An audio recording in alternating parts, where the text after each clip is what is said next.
Good morning, Chief. Good morning, Commissioner Byrd.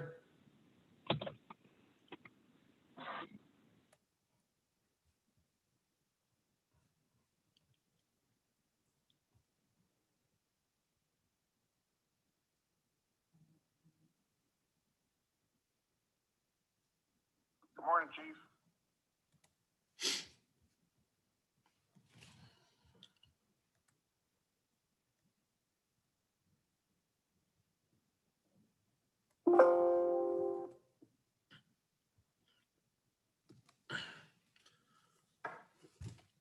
Commissioner Byrd, what is a picture? What's that a picture of? Is that your field? Well, that's a wheat field next to my house. Hmm. I took that picture a couple weeks ago, sitting here in my car. So that's what I was looking at that day. I'm still looking at today. Right.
Good morning, Commissioner Vicente Aguilar.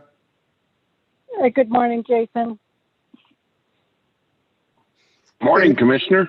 Good morning. Good morning, everybody. Good morning.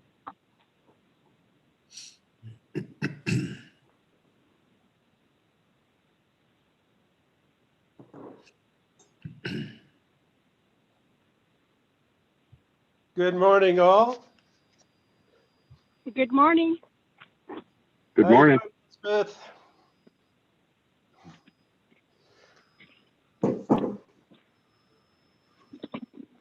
I see John's portrait. I see Brad's portrait. He's looking kind of spooky.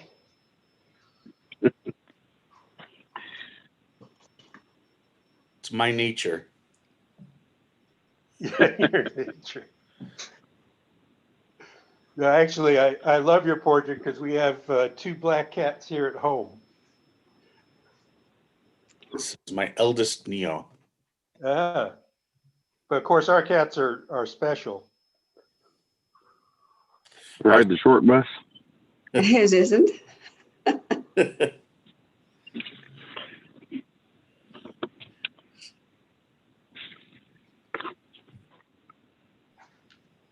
Oops. Morning, Elizabeth. So, good morning, Commissioner Maestas. I see. Good morning. Morning, saw Joe. you for a second. Good morning. Ah, okay. No tie again. No, I think the tie wearing days are over. Yay. But look, I'm still wearing a sport coat, so that may stay. Well, I think this is as Well, close to Footloose as he ever gets. I don't know what we're gonna. Are you wearing your sweats, Steve? No. Well, no, this is a nice knit shirt. Oh, nice. Mr. Chairman, Commissioners, this is Jason. Before we get started real quick, I know Commissioner Mesta says, asked for us to share the screen. I have made Isaac co-host, but if it's simply just sharing the agenda, I actually have the ability to do that. I did a trial run on this screen, and if we want to allow the audience and the people watching on YouTube to follow along and know where we are in our meeting, let me try to do that, Commissioner Maestas, and if you have any other suggestions, then I think, or other material that needs to be shared from the e-agenda, I would have to defer to OGC and Isaac for that. Sure, I understand that, but I think this is a big step forward just to keep folks informed that are watching, particularly on YouTube.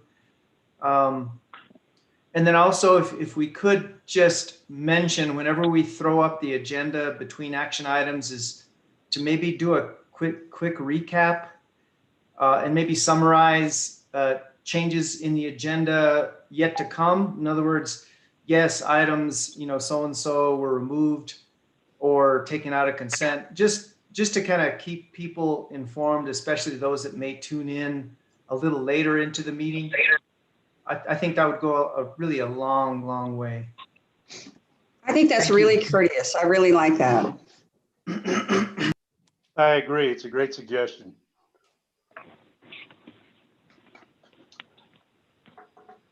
Okay, Jason, do we have all our commissioners on board? Commissioner Vicente Aguilar, I think, are you on? Yes, I'm on. Thank you. Okay, terrific. Well, then I think we're ready to get started. And for the Pledge of Allegiance, I want to do Bradford Borman.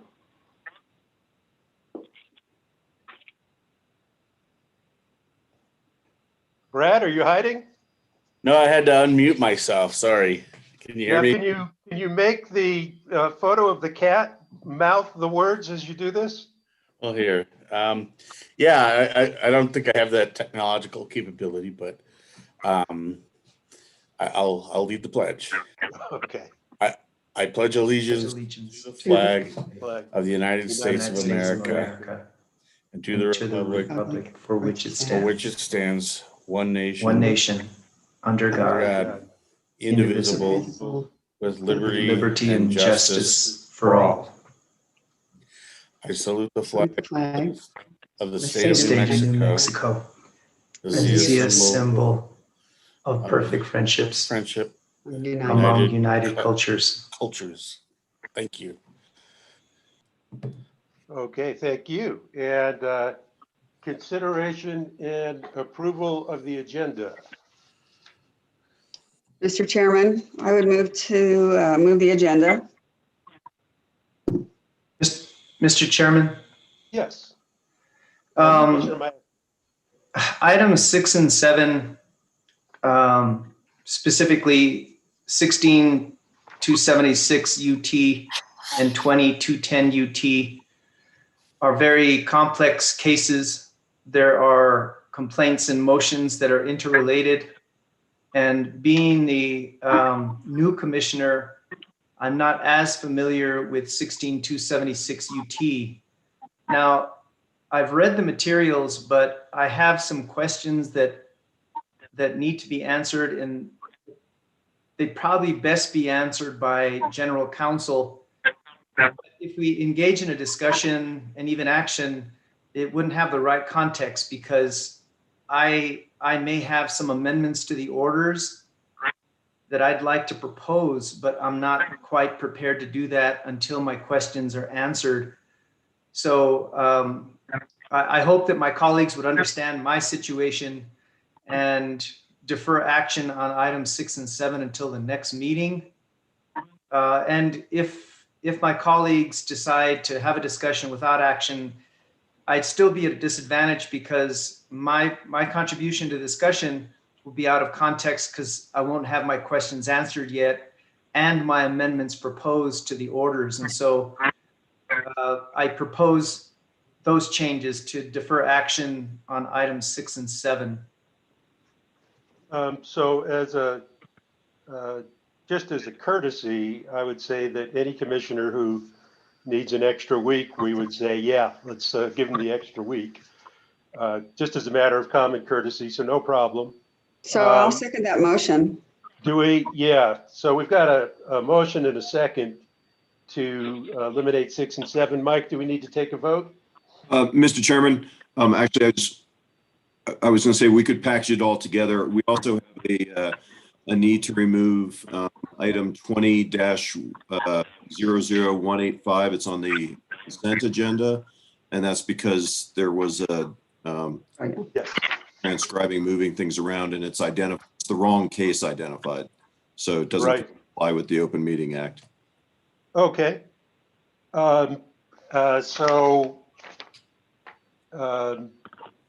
Let's just amend the motion. Joe, can you quick do that to include that change?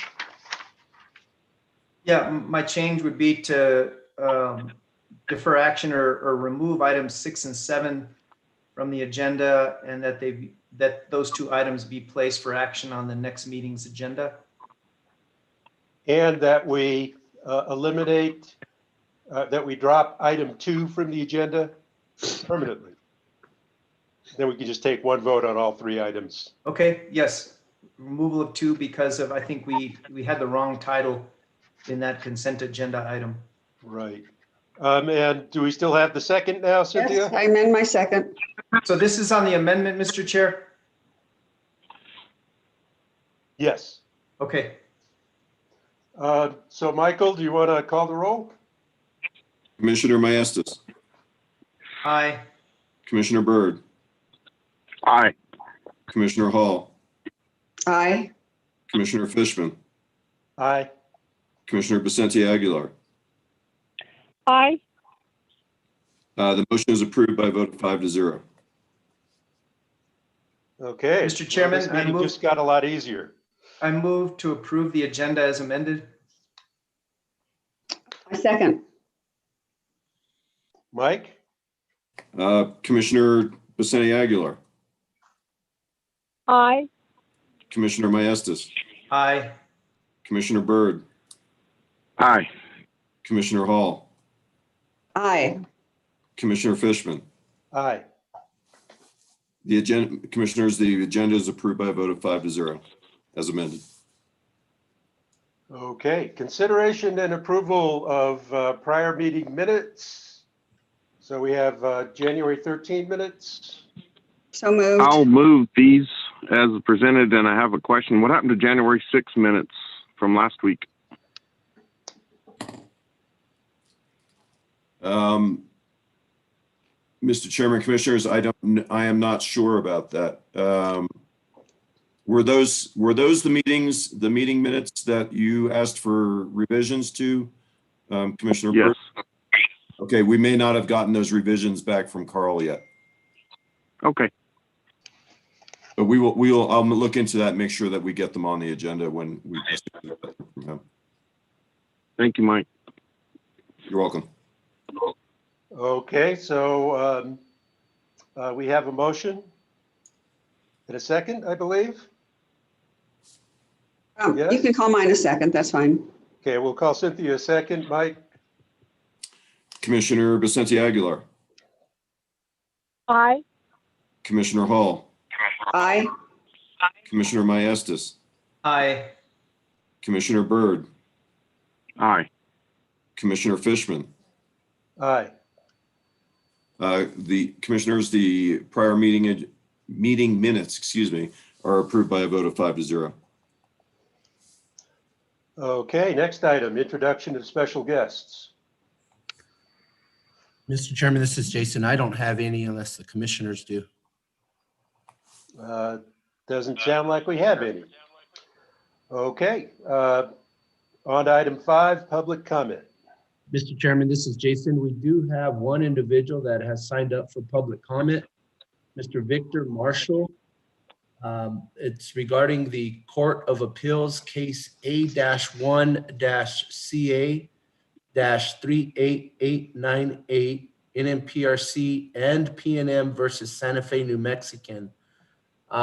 This has been authorized by the Office of General Counsel. I've already spoke to them about it. And with that, I believe Mr. Marshall has called in. Yes, I'm here. Mr. Marshall, just a friendly reminder, this is being recorded and public comment has been restricted to 3 minutes unless the commission otherwise. Yes, thank you, Mr. Chairman, Commissioners.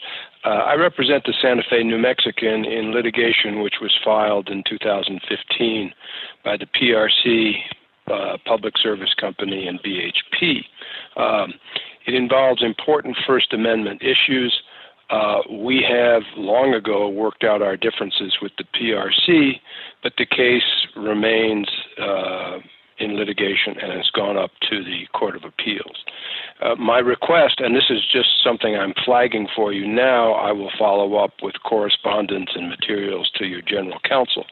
The New Mexicans' request is that the PRC support the New Mexicans' position in the Court of Appeals on the First Amendment issues presented by this case. Basically, the district court ruled that PNM and BHP could sue the New Mexican for a prior restraint and ruled that they were totally immune in doing so. That's pretty alarming from a First Amendment point of view. Besides the New Mexican, the First Amendment position is being supported by 24 national news organizations, including the Associated Press, New Mexico Broadcasters Association, etc.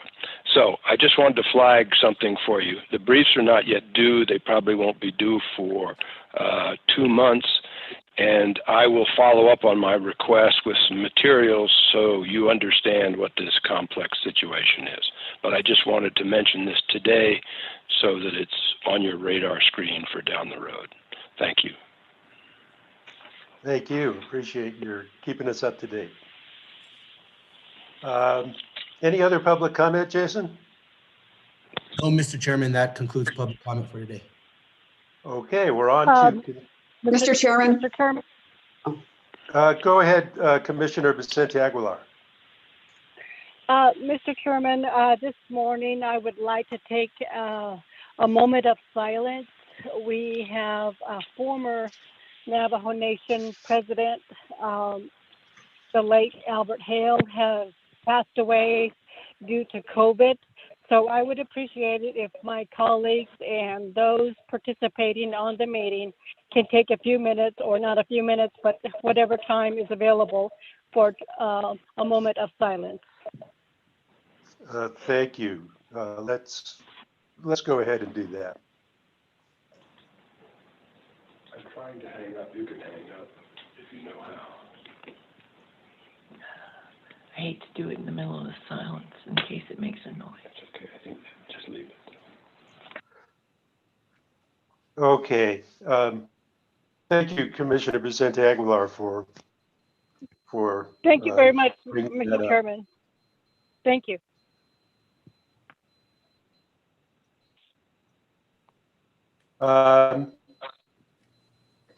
So we're on to consent action items.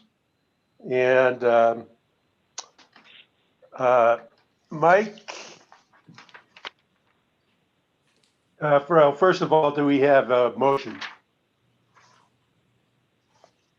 I'll move the that consent. presented. Pardon? Okay, I'll second. Okay, Commissioner Byrd moves and Commissioner Hall seconds. Mike, can you please read the consent action items and call the roll? Chairman, can you hear me? Yes, I can. Yeah. Okay, sorry, I wasn't sure if I was unmuted. The consent action items consist of case 20-00174 UT in the matter of the application of New Mexico Gas Company, Inc. for a variance from Rule 17-10-640 NMAC for its September 2020 gas cost factor statement, and the matter is in a potential order granting variance. And case 20-00234 UT in the matter of the formal complaint of Brenda C. Price against Kit Carson Electric Cooperative, Inc. and New Mexico Gas Company, Inc. The subject is a potential order dismissing the complaint. I'll take the roll. Commissioner Byrd. Aye. Commissioner Fishman. Aye. Commissioner Maestas. Aye. Commissioner Hall. Aye. Commissioner Vicente Aguilar. Aye. Commissioners, the consent agenda items are approved by a vote of 5-0. Okay, we're on to regular action items. And first item up is item 4, case 19-00315 UT. And this is SPS's FPP CAC continuation case. And Elizabeth and Judy, please take it away. Good morning, Mr. Chairman, Commissioners. Thank you for the opportunity to appear before you here today. And yes, sir, you are correct. This is 19-00315, SPS's Fuel and Purchased Power Clause, also known as the FPPCAC. And as the Commission knows, 17-9-550 is the Commission rule that primarily governs the FPPCAC. And in this particular case, upon filing the case, the Commission requested staff's response to whether or not the hearing should be held on this, or pursuant to the rule, it should go into effect by operation of law. Staff responded that based upon their review, they'd like the opportunity to get more information. And by that period of time, a intervener had intervened. Therefore, the Commission did assign the case for hearing and a recommended decision, which brings us here today. In that particular case, we had 5 parties. We had staff, SPS, Occidental, who's a large customer of SPS, and we also had a group known as the New Mexico Large Customer Group, which are also large customers of SPS. And then finally, we had the Attorney General file a motion to intervene. By the time of our hearing, we had 8 witnesses, 8 for SPS, 1 for staff, and 1 for Occidental. As the commission knows, SPS provides electricity and electrical services in New Mexico and Texas, primarily eastern New Mexico, and they serve approximately 123,000 customers in New Mexico, with principal cities of Carlsbad, Clovis, Hobbs, Roswell, and Tucumcari. They've been using their FPP-CAC since 2002. This particular filing is the annual, or not annual, but it is the required 4-year filing for FPP-CACs for review. And in addition to approving the past reporting period, reconciliations, expenses, they also ask in this particular case that the commission approve a 12-month annual deferred true-up mechanism. And pursuant to Rule 550, governing the FPP-CACs, the objective of that rule is to flow through the increases or decreases in the applicable fuel and purchase power expenses per kilowatt hour. And essentially, an FPP-CAC provides for stability of utility earnings when electric, fuel, and purchase power costs are rising, but it also permits a utility to issue credits when the fuel and purchase power costs are declining.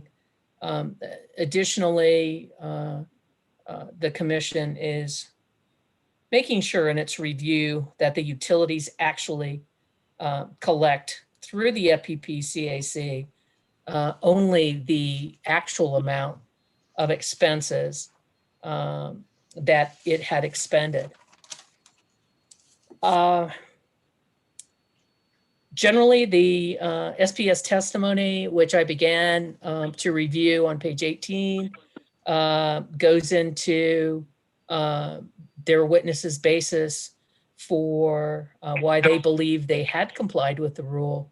And one of the factors in utilizing an FPP-CAC is that the utility costs of fuel and purchase power are a significant part of their retail costs. And Mr. Evans provided testimony that indeed with SPS, specifically in 2018, 33% of the New Mexico retail costs were in fact fuel and purchase power costs. Staff reviewed, as I indicated, beginning on page 19 of the recommended decision,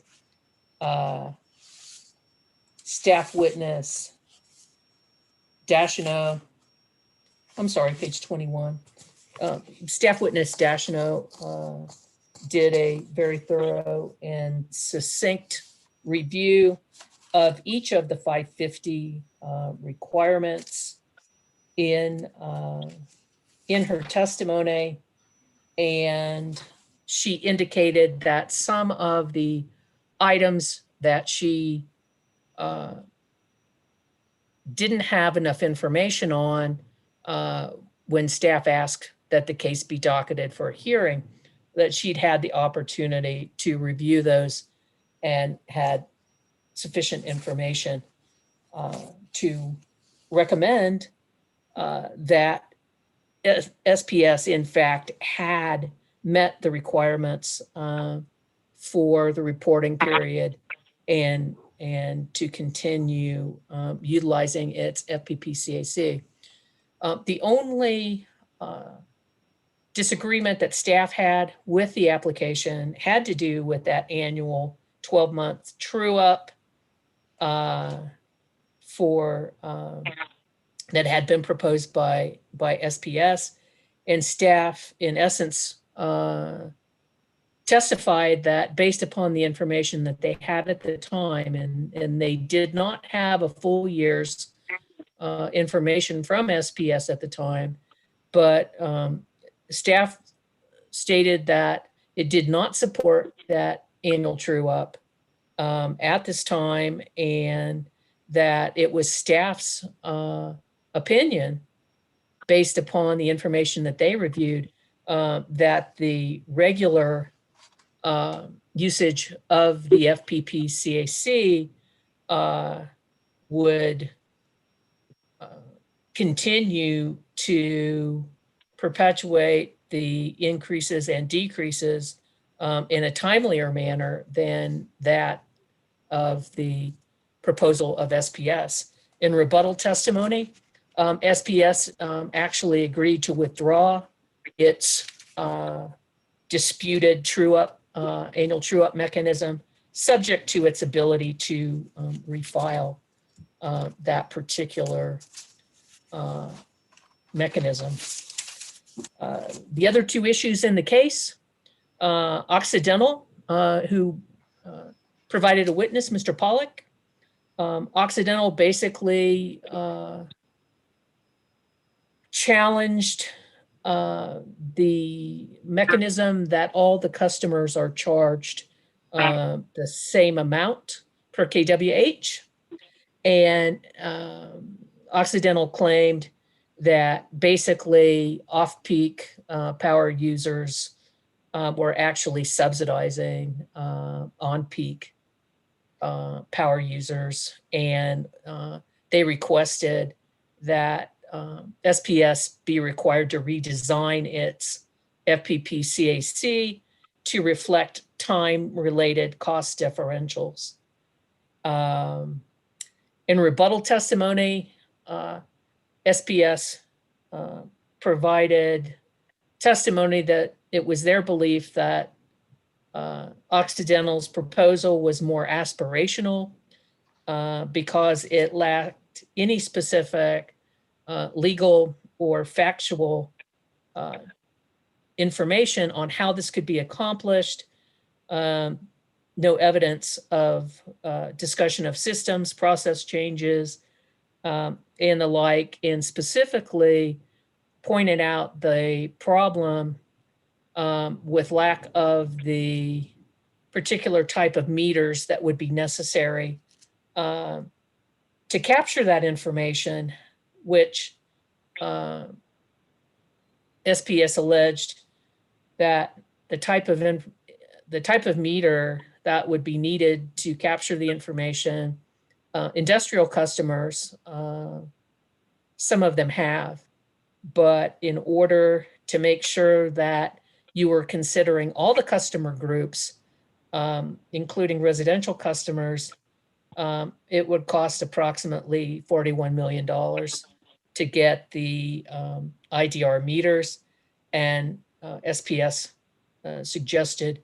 that Occidental's, well, they didn't actually suggest, they asked the commission to deny Occidental's request.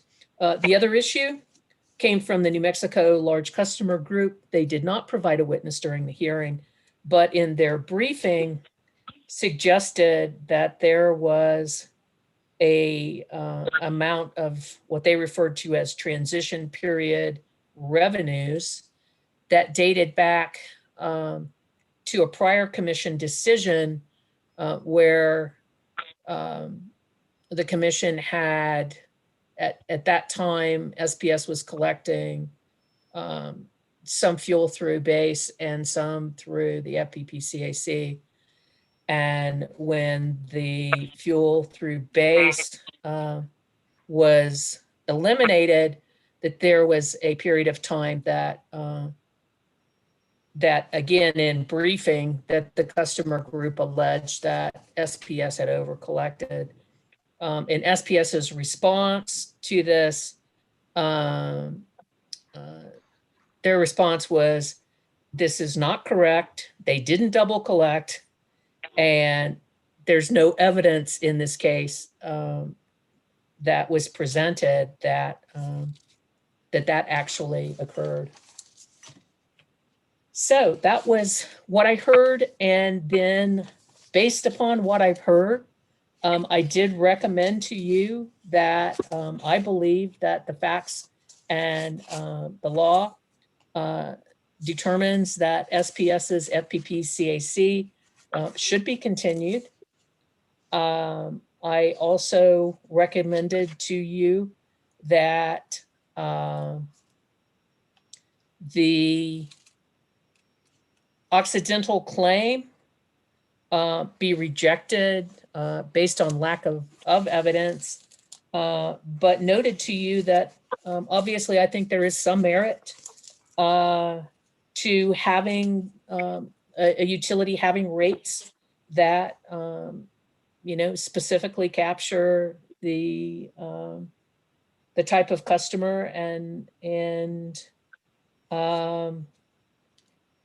while Occidental would like you to order that SPS have to address this in its next FPP CAC, I suggested to you on page 44 that perhaps the commission, since this would affect potentially all the IOUs, that such a subject be considered in a rulemaking. As for the New Mexico large customer group issue, even though there's no evidence with regard to that was provided in this case, I have made a recommendation to you that I believe that SPS should be required in its pending rate case to address that particular issue, just because we didn't have enough information in this case. Like I say, it was only suggested in a briefing, but I just want to make sure that that issue is addressed, and again, have recommended to you that you defer that to the pending rate case. And I believe, commissioners, with that being said, that's all that I wanted to tell you. Hopefully that explains to you what went on in the case. And if you have any questions, I will attempt to answer them. Mr. Chairman, Go ahead, Commissioner Maestas. Yes, just a question on procedure. If we're verbally presenting recommendations from a hearing examiner, can we display them as the hearing examiner is addressing them? And the same holds true for the order. Can we display the order as the order is being presented? So if Mike, you can address that, because I would very much like it for folks tuning in to at least follow the recommendations. I realize the lion's share in this case of Elizabeth's presentation was background, right? She's summarizing the case, but I think the critical part is her recommendations. And I think it'd be immensely helpful to display those so that folks that are tuning in can follow along and catch the rationale behind the ultimate decision and the order associated with this case. So Jason, can you respond to that? Mr. Chairman, I'll probably defer to OGC to respond. I think it's more appropriate for them. Okay.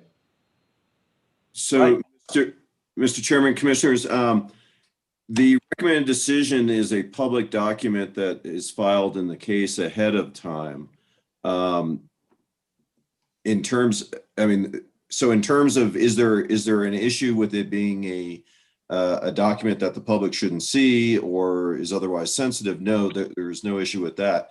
However, recommended decisions vary in length from a few pages to, the one we were just dealing with the other day, 175 pages.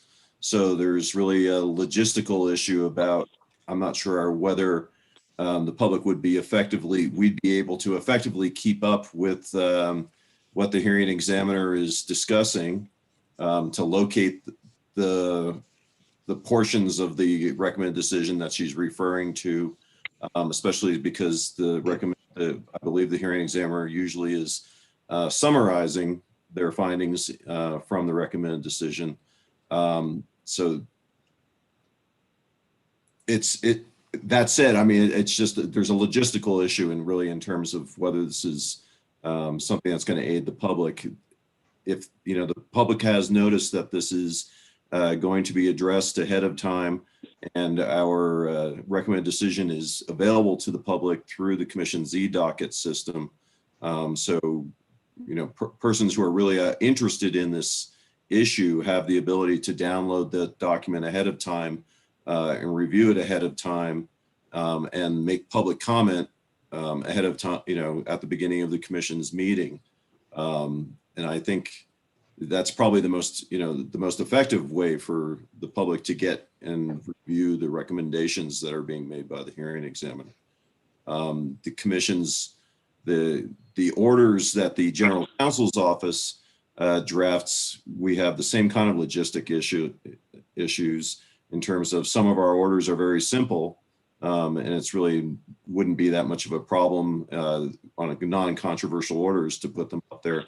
But we also have other times when we have 30, 40, 50 page orders, sometimes with language proposed by different commissioners. And so I think there are going to probably be logistical issues in terms of trying to put that up there and keep that going consistent with the flow of discussion. Mr. Chair. Commissioner Hall. I understand Mike's concern, but we've all been in a lot of Zoom meetings by now. And, it seems to me if the hearing examiner were able to steer the viewer to, pages where she or he wants to make a critical point, I mean, we don't have to scroll through the whole thing and read the whole thing. And I agree, some of them are very long, but, it's a pretty good technology. And by the way, I was just trying to look up the recommended decision because I hadn't printed it out.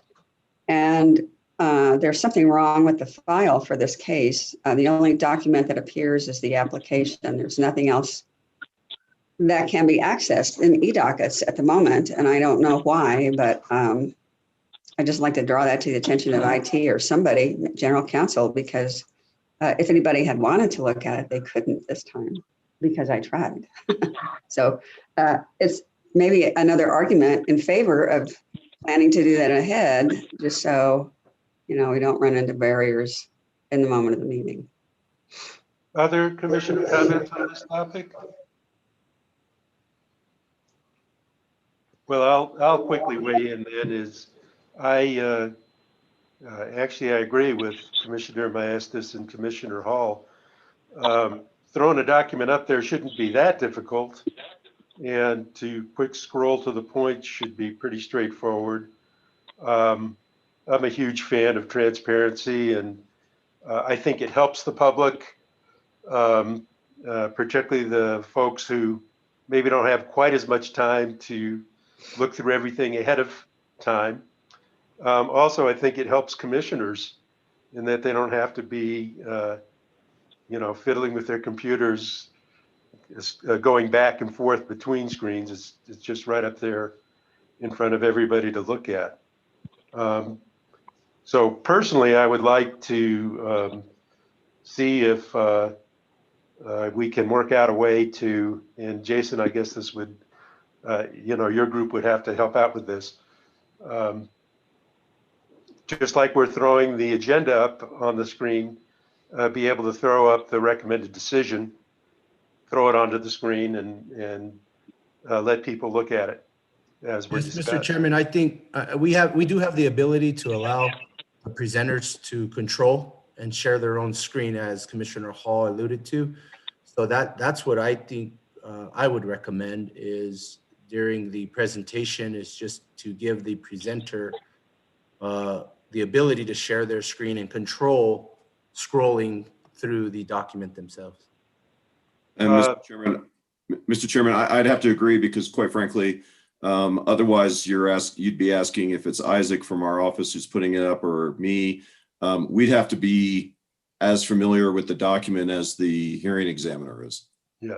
And I wouldn't necessarily be able to follow along to know the document where the matter she's discussing is. So it would have to fall on the hearing examiner to be able to have that document follow along with what they're saying. Any other thoughts? Elizabeth, you're a hearing examiner. Maybe you have a thought on this. Mr. Chairman, Commissioners, I'm happy to follow the Commission's pleasure. And if you want me, in the future to actually have the document that I'm referring to when I'm giving you the presentation, then, then I'll be happy to do that. Just for your thinking, I would also, and I think probably this is going to be better directed to, in my case, Ms. Amer or Mr. Smith, about what other documents that you use to make your decision you would want. So for example, I've given you my presentation on the recommended decision. It's my understanding and pursuant to the rules, parties don't always agree with what the recommended decision is. And as we know, they file exceptions.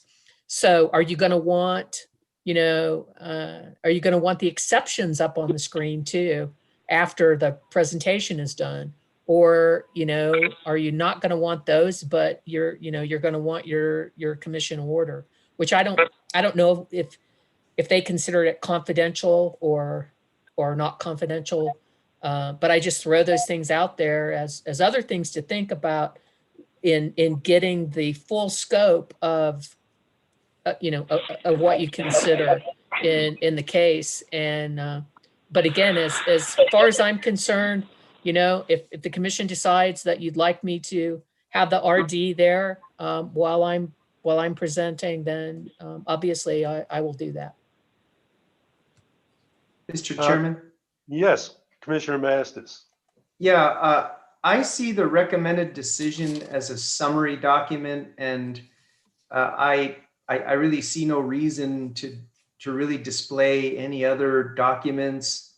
The RD really leads into the rationale behind the order. And so I think at this point, just displaying a document that is public in order for people watching and even us to follow along, whether it's a hearing examiner or someone else in OGC's office, I think would help immensely. And I also contend that there are people that have a general concern with what the PRC does, not just parties and interveners to that specific case. And so I think it would be of great benefit, for them to understand what we do, how we make our decisions. And so I contend that there is a general interest out there in what we do and what's behind our decisions. So I hope that this could become a common practice here. I believe there's a definition in our rules that identifies what information is public and what's not. Perhaps we can revisit that and amend it if necessary, if we don't violate any attorney-client privileges. But I think these small steps together would really create a heck of a lot more transparency and be courteous to those folks that are viewing on YouTube that can't speak. Any other commissioner comments on this? Mr. Chair. Commissioner Byrd. Thank you. I've got two questions. Ms. Hurst, you covered about 40 pages of your recommended decision. I assume you had kind of a Cliff Notes for Dummies that you were reading from.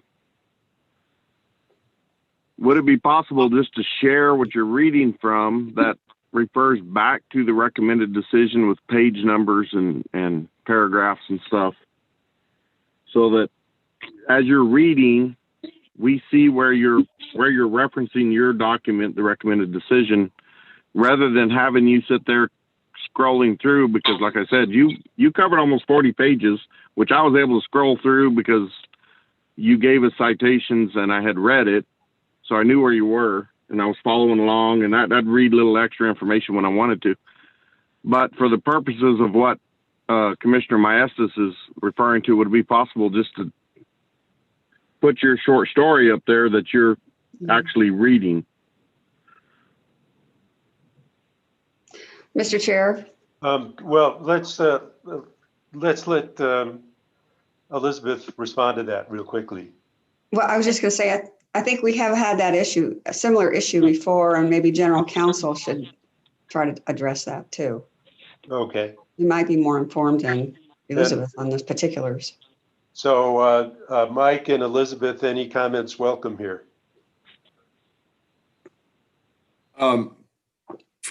This is Michael Smith. With the input of the hearing examiners, obviously anything that the hearing examiners are reading to you at the moment, I don't think is intended to be a confidential document. It's being discussed. It's what's being said. It's subject to public discussion. So I don't see a problem with that. I'm not sure if Elizabeth has input on that. Mr. Chairman, Commissioner Byrd, essentially what I did in my preparation for the presentation here today is, and normally I did not do so in this particular recommended decision, but I did start, and I believe that some of the other hearing examiners have started including a summary section in the recommended decision for you that is sort of the shorthand version. And it's located, I think, after the procedural posture and before the evidentiary portion begins. Like I say, I did not do that in this case. But essentially, I say in my preparation, what I did is I just went through the recommended decision, and I did make notes, sir, on what I thought was important for the commission to know about the case. I don't believe it's confidential either. It just happened to be my notes on what I wanted to tell you. And so I guess I would have to think about what you would want to know and what would be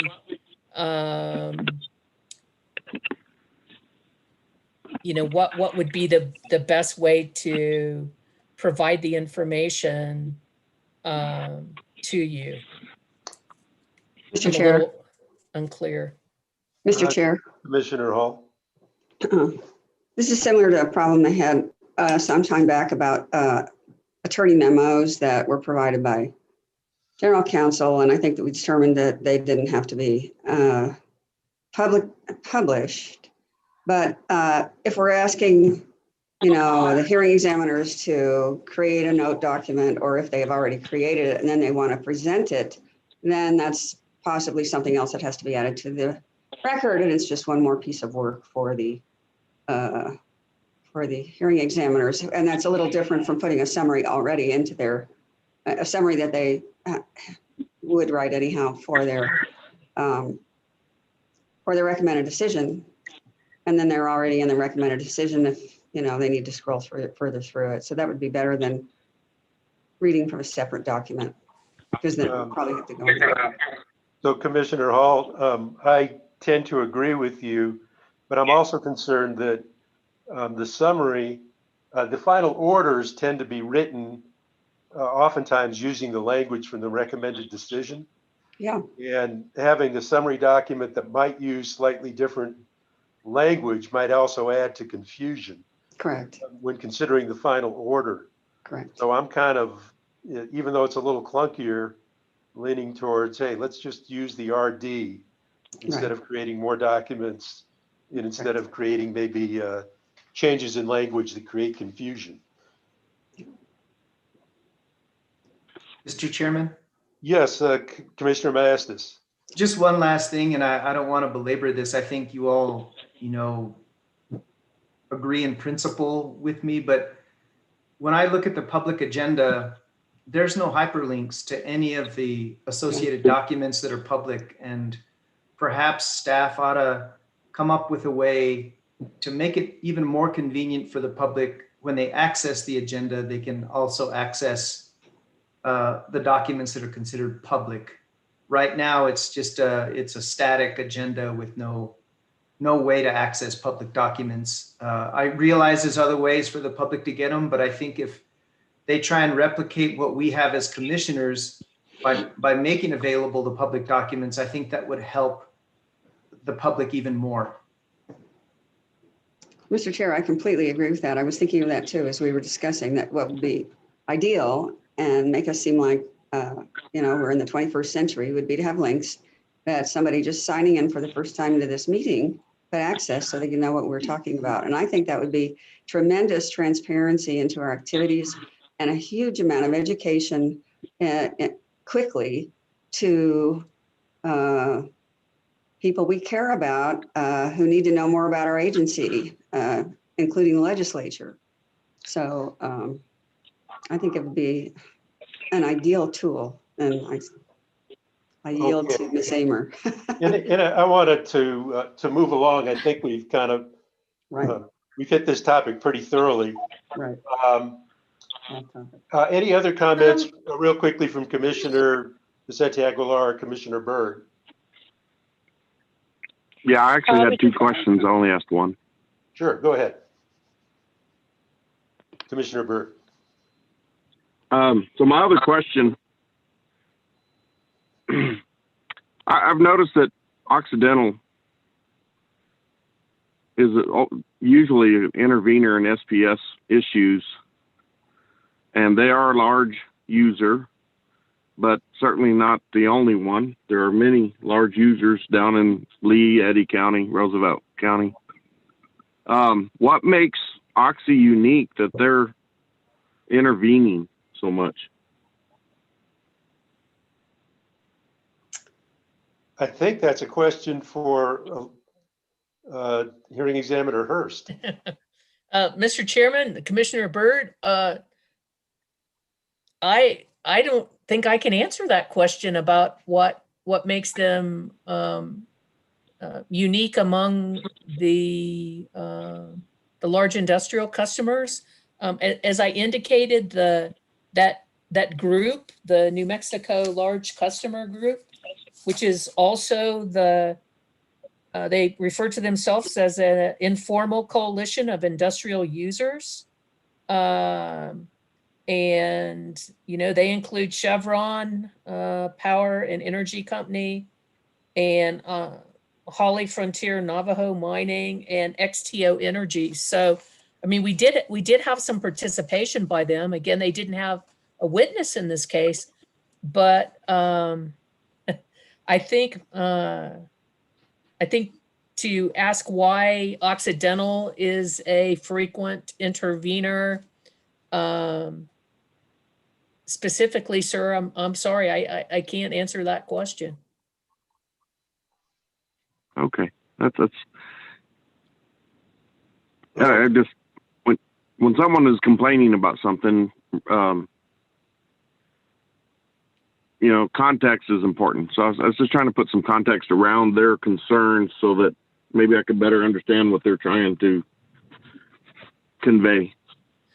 Well, Commissioner Byrd, I mean, obviously, in their testimony, Mr. Pollack, is trying to make the case, as Occidental has tried to make the case before, of what we all know in rate making is, their subsidies. And, so the industrial group is trying to, I think, take the opportunities to say, hey, all the rates or this particular mechanism in this case, shouldn't be determined the same way among all rate classes. And again, they're claiming that, they have a significant amount of off-peak power usage and they want credit for it. I don't, as I indicated in the recommended decision, I don't believe this is the appropriate forum to do that, but that's my understanding of why they intervened in this case.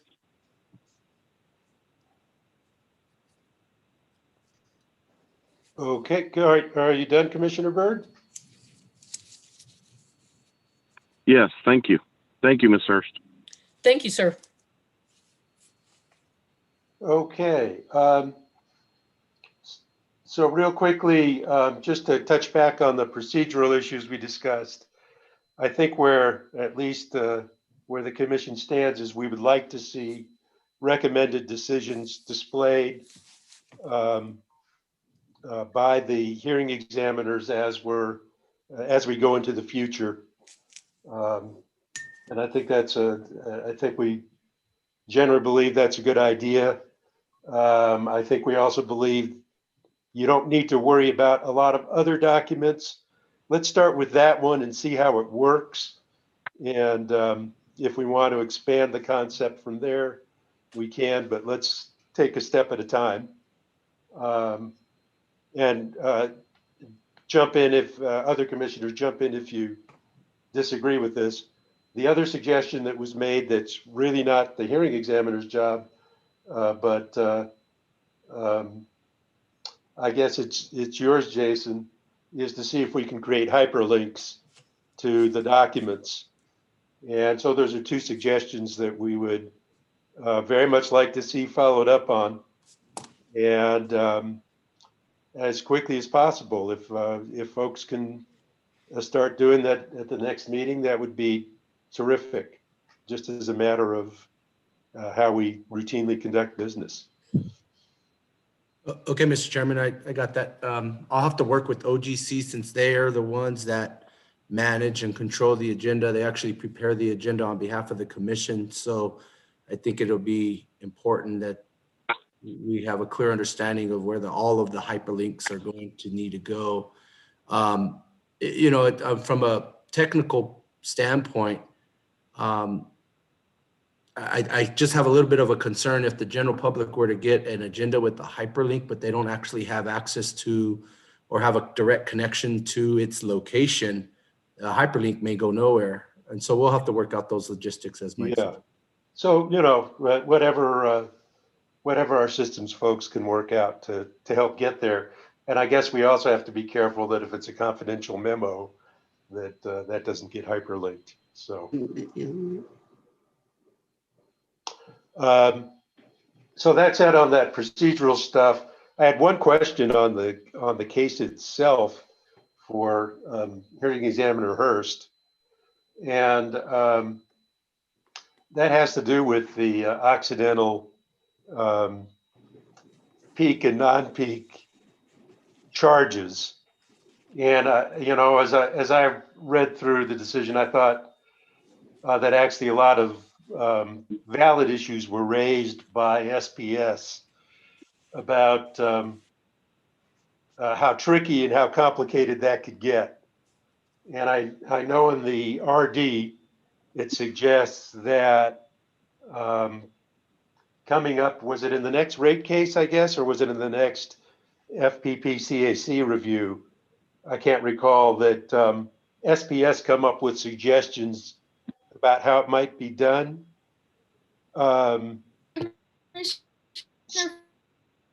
Fishman, Occidental filed and SPS filed responses, and I was going to go through both of that. Okay. Those were filed subsequent to Elizabeth's RD, and so it might be helpful for me to brief all the commissioners on Occidental's exceptions and SPS's response, and then if you don't mind. Yeah, no, let's go there. That, if that covers it, let's just go straight to it. Um, Thank you, Commissioner Fishman. First, have uh, we cut off any other commissioners about questions for Ms. Hurst? I have no further questions. Okay, go ahead. Thank you, Judy. Mr. Chairman, Commissioners. Go ahead, Judy. Thank you, Commissioner Fishman. Good morning, Mr. Chair and members of the commission. This matter comes before you. PS's application to continue its FPPCAC, its full and purchase power adjustment clause. You have heard the recommended decision, which I did just check the e-docket, and the recommended decision is in the e-docket. Part of the problem is the way the e-docket is organized. Sometimes on the left, they have a blue link that says recommended decision, and others it's just thrown in with orders and fine. So I think part of what could be done is to facilitate the public viewing some of these documents would be to have a better index, for lack of a better word, in e-docket. That being said, I agree with Commissioner Hall that it's not easy to find because it was actually inserted into the order section, and it's not an order. So that being said, the only exceptions that were filed were Occidental Petroleum's.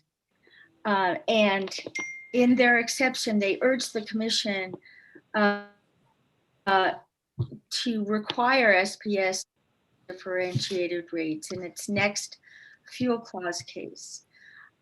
It reiterated what Elizabeth said, which is the RD said there's substantial merit in their argument that it should be time weighted to reflect differences of on-peak and off-peak costs.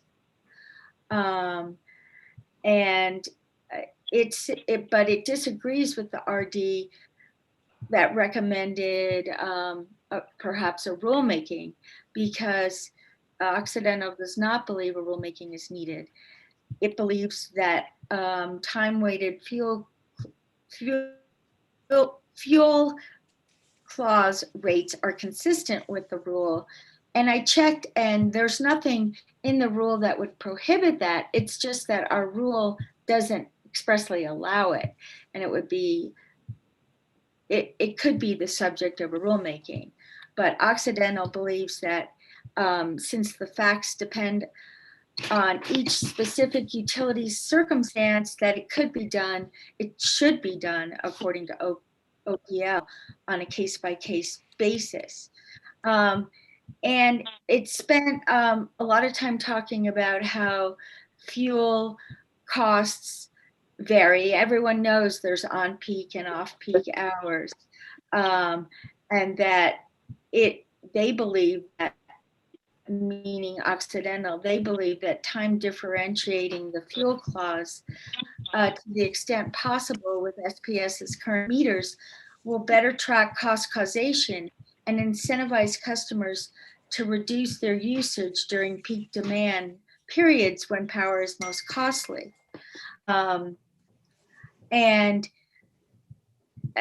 It pointed out, Occidental pointed out that the RD found merit in OPL's argument that the commission should require SPS to begin modernizing its rate structure to keep pace with the rollout of advanced metering technology, which provides the information necessary to develop rates that more accurately track cost causation.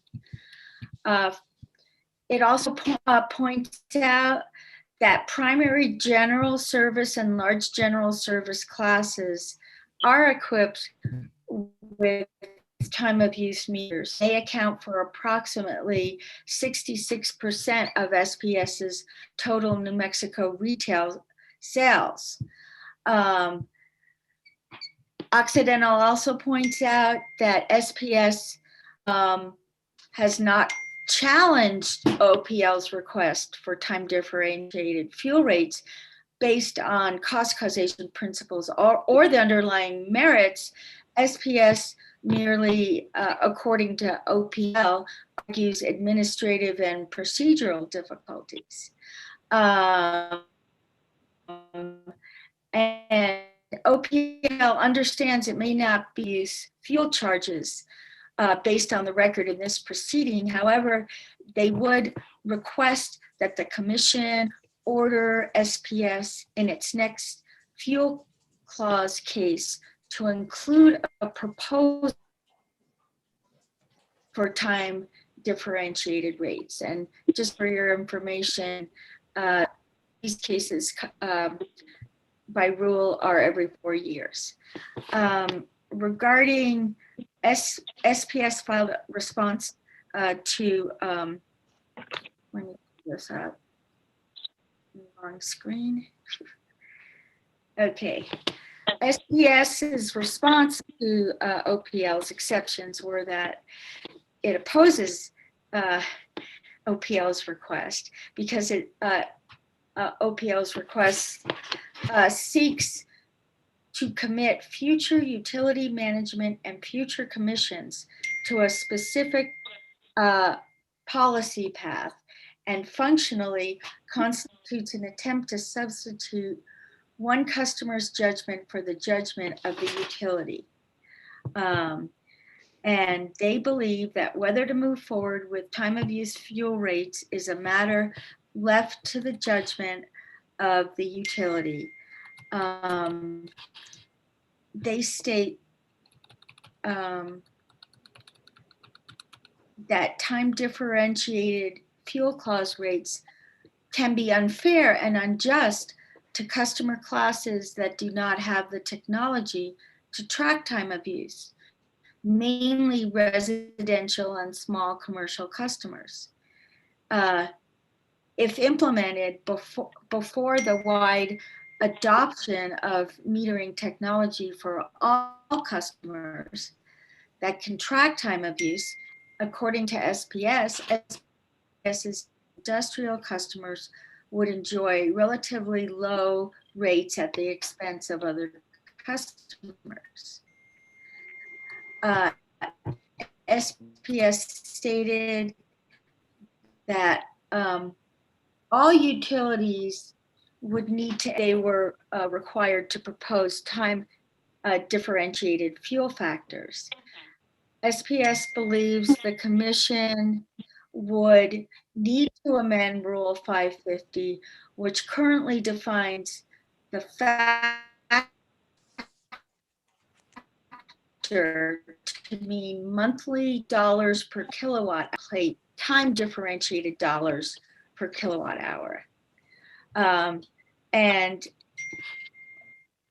SPS also contradicts a claim made by OPL that the increasing amount of renewable energy used by SPS is causing energy costs to be higher during on-peak than during off-peak hours. And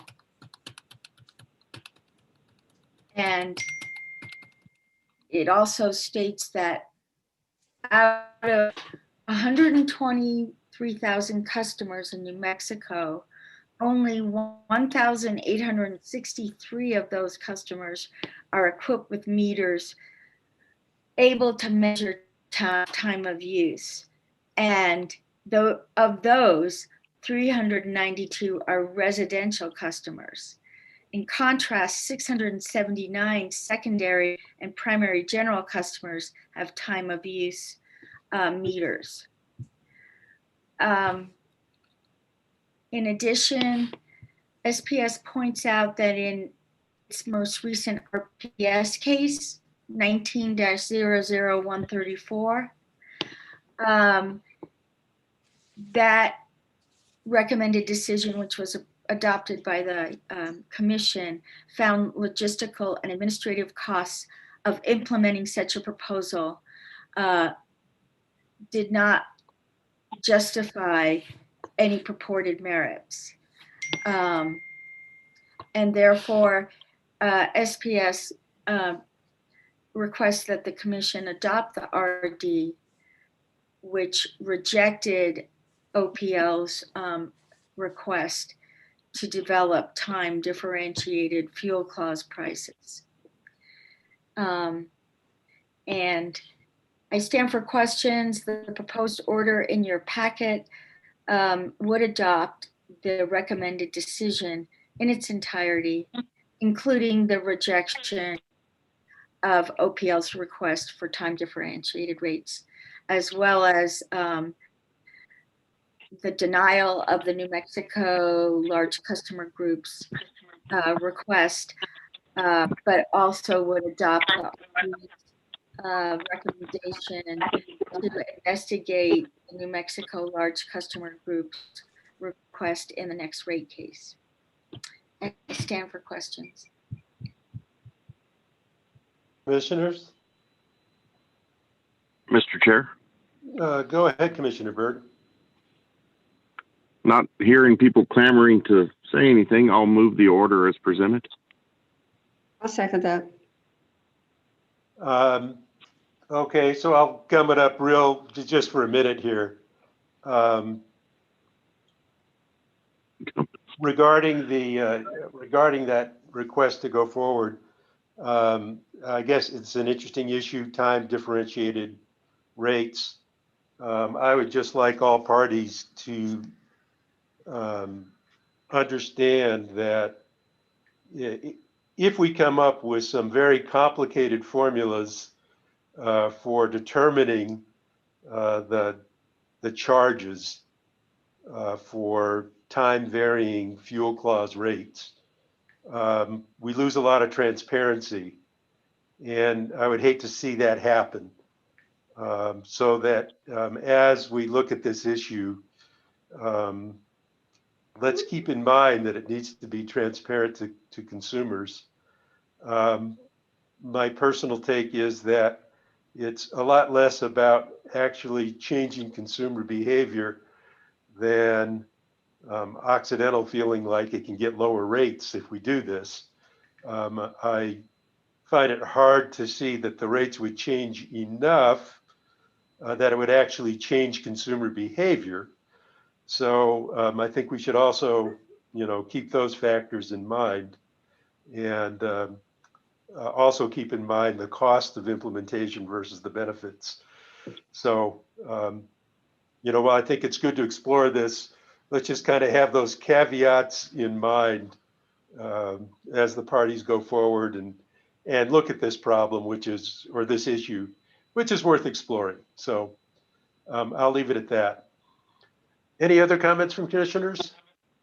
Mr. Chair? Yes, Commissioner Maestas. Yeah, I know we deferred action on the FPP deferred balance, and I believe the RD indicates that the total is 49.1 million. And I guess the way the clause works, there's a plus or a minus 5% tolerance, when it kicks in, depending on the fluctuation of the price of fuel. But where is the 49.1 million in that tolerance? I'm trying to understand, is 49.1 million an exorbitant balance, or is that kind of very close to the tolerances of that balance? I'm trying to understand this deferred balance, especially in light of the fact that we're going to defer action on it until the next rate case. Can anyone address that? Mr. Chairman, Commissioner Maestas, I'm a little, the plus or minus 5% had to do with the proposal, the annual true up proposal that SPS withdrew. So that's not with the clause, or that's not being considered. But this what was called the transfer, Transition period revenues. thank you. The transition period revenue, that actually came from allegedly, again, I don't have evidence. This was brought up in a post-hearing briefing, but the allegation was made that back in 2016, there was a 4-month period where SPS was transitioning from collecting fuel in both base rates, part in base rates and part in the FPPCAC. And then they transitioned to collecting it through the FPPCAC. And the allegation was made that SPS double collected during that 4-month period of time. And and again, without evidence, New Mexico large customer group said, oh, and the amount could have gone up to $49 million. And SPS is saying, no, it didn't. You're misinterpreting what happened, and this isn't correct. So since we didn't have evidence on that point, I have recommended to you that SBS have to address this and in the rate case that they just filed last month. Okay. And I actually have that. I actually have that case and I haven't issued the notice yet. So if the commission decides that is their pleasure, then I will put that in the procedural order and the notice that they have to address this transitional balance that's alleged to have occurred. Does that answer your question, sir? It does. I was just wondering why we didn't verify that total of transition period revenues in this particular action. But if we're going to address it in the rate case, I think that's already open, then I'm okay with that. It just, from a customer advocacy standpoint, seeing an alleged balance in transition revenues, is eye-opening, for me personally. So that was my curiosity, is that I thought that we would confirm that balance at a minimum going into the active rate case, and then decide how to deal with that transition period fund.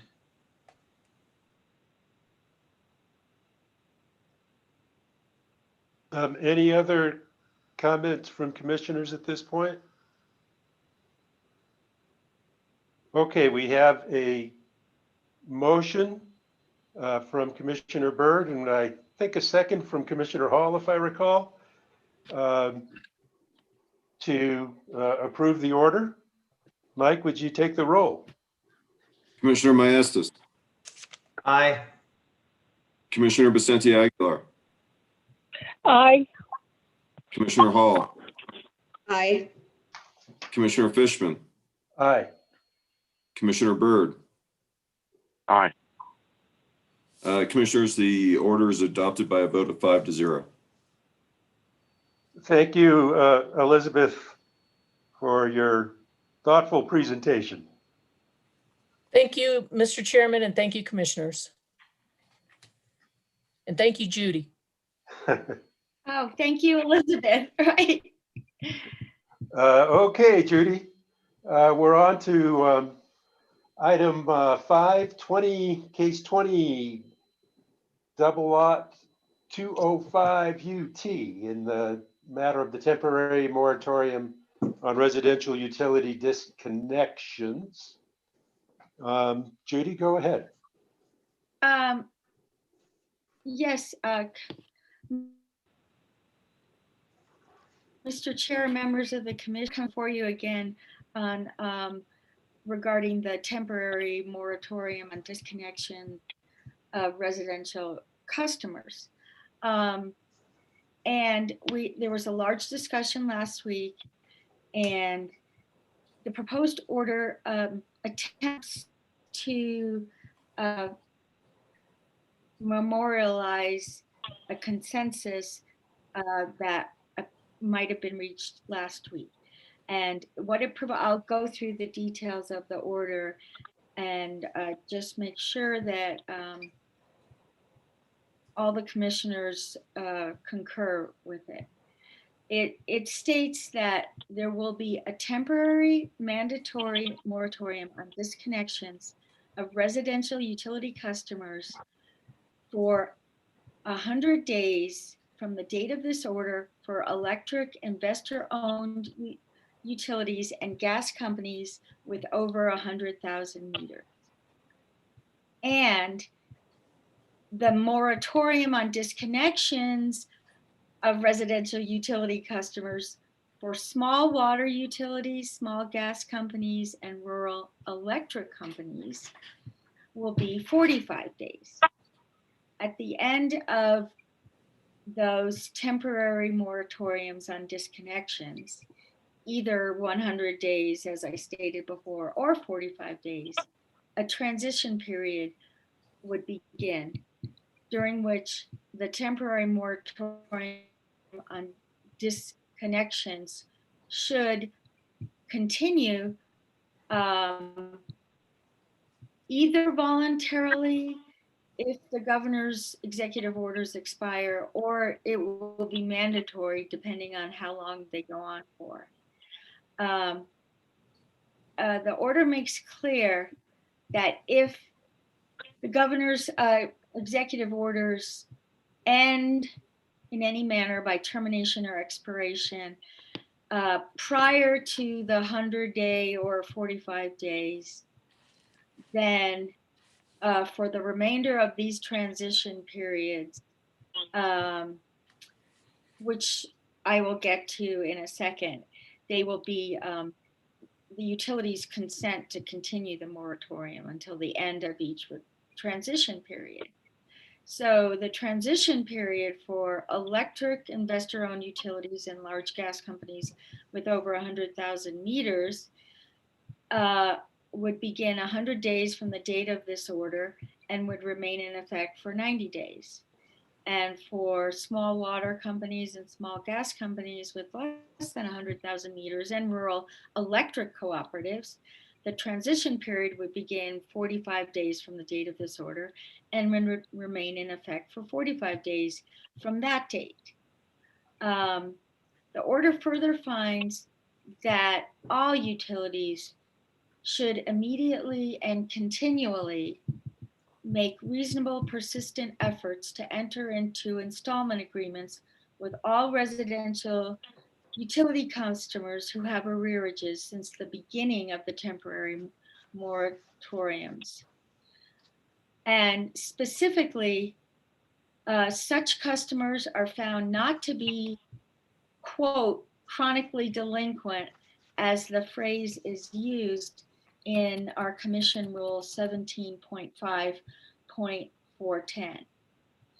And specifically regarding the installment agreements, the Commission finds that the installment agreements should be tailored to each, unique customer's request, but should not be shorter than ending the beginning of the LIHEAP moratorium on November 15th, 2021, and should be extended as long as needed for the customer to be able to fulfill the term. In other words, make it doable for the customer.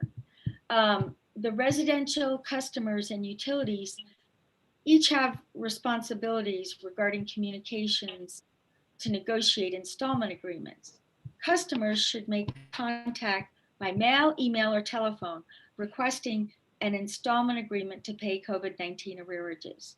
Utilities should endeavor to have sufficient number of customer representatives on staff to promptly respond to calls and emails, and to have limited COVID-safe in-person appointments. Utilities should establish a callback phone option for telephone appointments to prevent long telephone wait times for customers. Utilities should document efforts at negotiations made and/or failures to make contact with customers with arrearages. Right now, this order says that late fees should be waived during the term of the installment agreement, and utilities may request permission to include those waived late fees as a regulatory asset in case 2069, subject to commission approval or disapproval. Lastly, the order states that all public utilities are required to find plea reports that will begin on the 15th day after the expiration of any of those previously stated transition periods. These monthly reports are to detail what will be going on with the disconnections that might occur after the transition periods end. And those monthly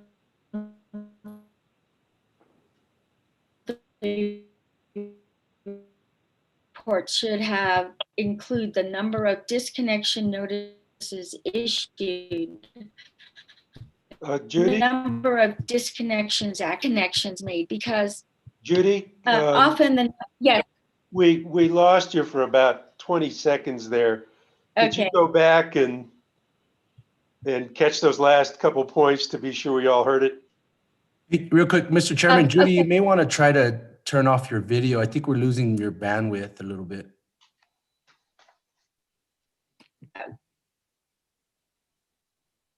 Who, Judy? Should Judy turn her? Okay. Yes, I did. Regarding the monthly reports, they would begin on the 15th day after the end of any of those transition periods I mentioned before. In other words, when the transition periods end, disconnections can begin. So the commission would get a monthly report regarding the number of disconnection notices issued, the number of disconnections actually made, the number of subsequent reconnections made, because often simply the act of disconnecting is a motivation to have a customer come in and start getting into an installment agreement. And the communications or attempts at a communication made between the utility and the customer who was actually disconnected.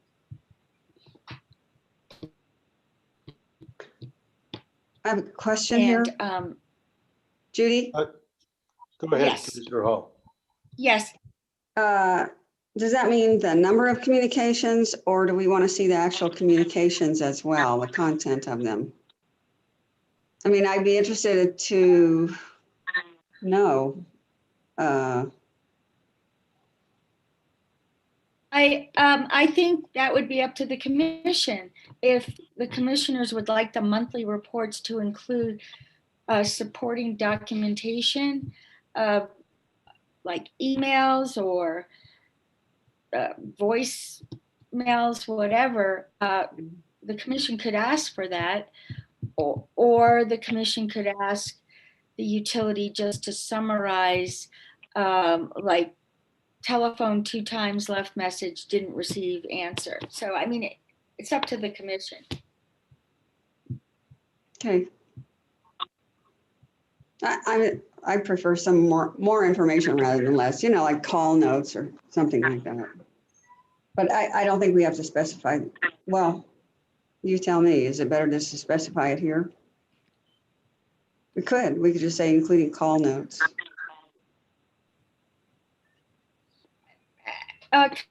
Commissioner Hall, members of the commission, as I stated before, it really is up to the commission how much detail they want. And so I'll just leave it at that. Okay, well, Mr. Chairman, I guess what I would suggest is, and I think this is the challenging part in this order, is disconnections and, you know, hopefully reconnections. But in any case, and I don't have, I think our commission needs some information about the level of hardship and the level of you know, available recovery that people make. And so, you know, I think it would just illuminate things for us if we saw some call notes. I guess I'm remembering cases I've seen in the past, and I don't know whether it was a PRC or somewhere else, where call notes were very illuminating, and they don't have to say that much, but you can at least get a feel for why the disconnection occurred and whatever other information that can add context. So if they keep a few call notes, that's helpful. So Commissioner Hall, I'm just wondering what that looks like. Does that mean that the commission has access to call notes, or that they report a summary of call notes? How do you envision that? Well, again, I guess that was, my question was whether we want to do it now or later. Because it depends, I suppose, on the volume. But I was thinking summarization, a summary, not the exact conversations that go back and forth on the phone, but a summary. I've seen that sort of thing in the past. A couple of lines or something. Okay. Is there specific language you'd suggest there?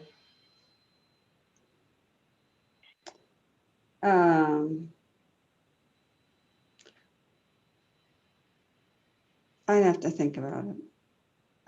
No, no, there's no specific. Oh, you mean for the order?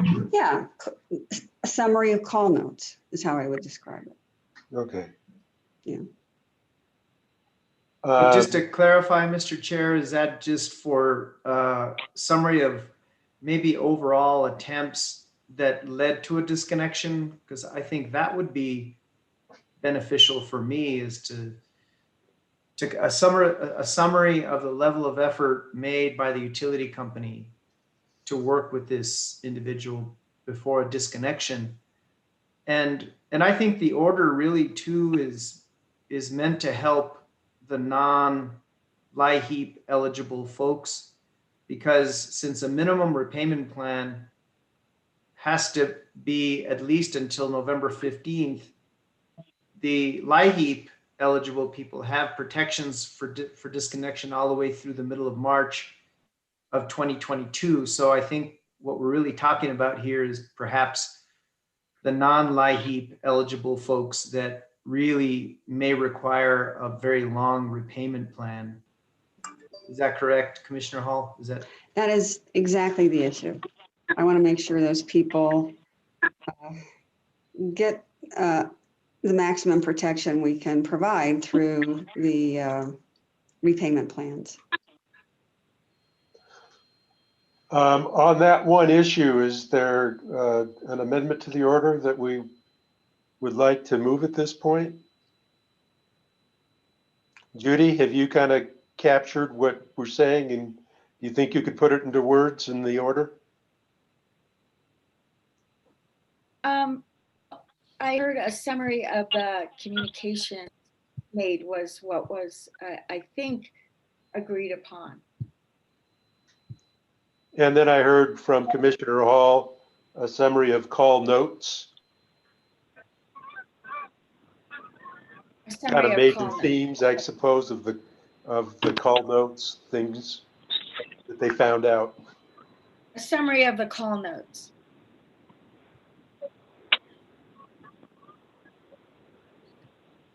I think there were two things: the summary of call notes and the summary of attempts made.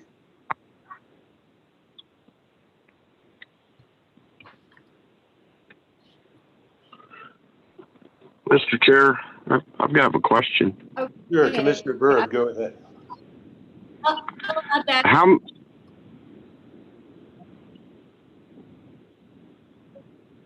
did we get a response from Judy there? I'll make those changes. Yes, commissioners. Summary of call notes and attempts made. Do we have any idea how many calls this is going to be involved? Because I suspect it's in the thousands.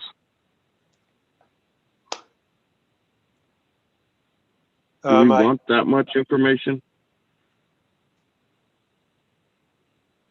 Yeah. Who's going to read it? Commissioners, any particular issue there that Commissioner Byrd raises that's a concern for you? Well, yes, that he does raise a good issue. And, I was thinking this may be something that we would need to wrestle with later rather than now, because we really don't know the volume of disconnects there may be or reconnects.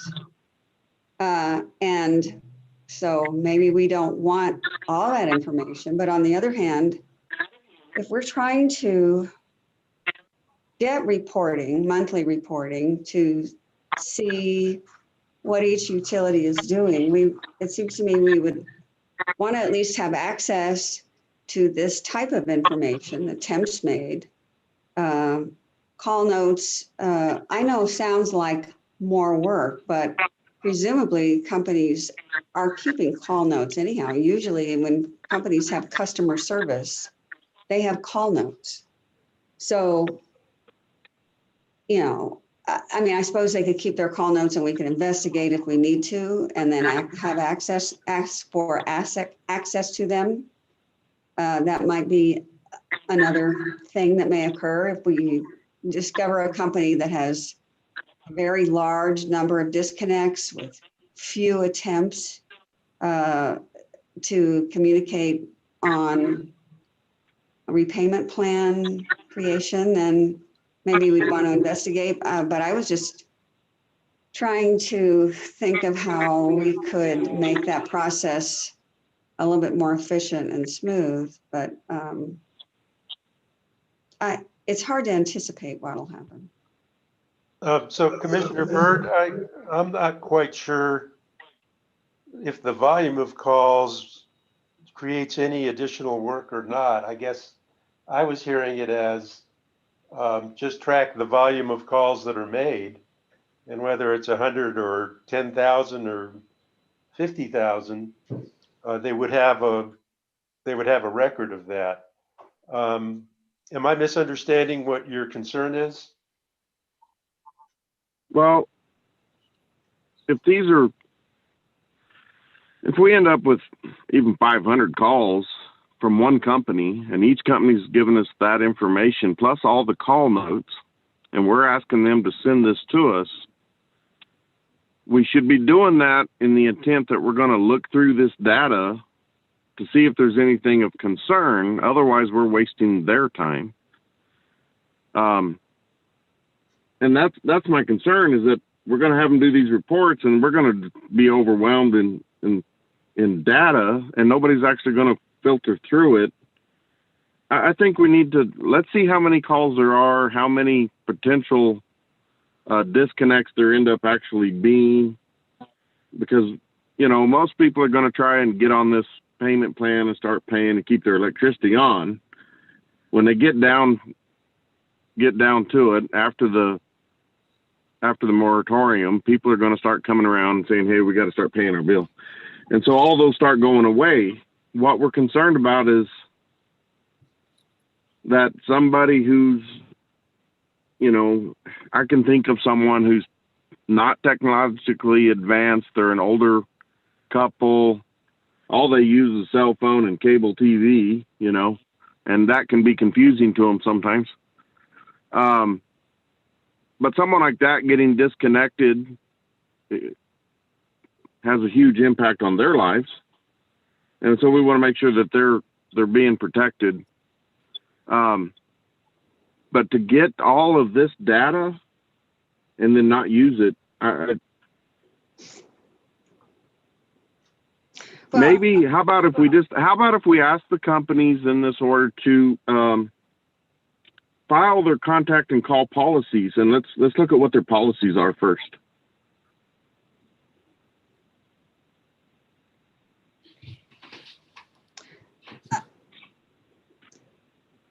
Mr. Chairman. Yeah, go ahead, Jeff. Commissioner Madison first. I guess I agree in principle with Commissioner Byrd that we really shouldn't, maybe require overly burdensome reporting requirements if it's not really beneficial. That's why I wanted to limit it maybe to circumstances surrounding disconnections, which it's not going to happen for a while. but nevertheless, I think that may be of benefit, just to see what summarized efforts that particular utility company provided that led to a disconnection, provided it's consistent with their policies.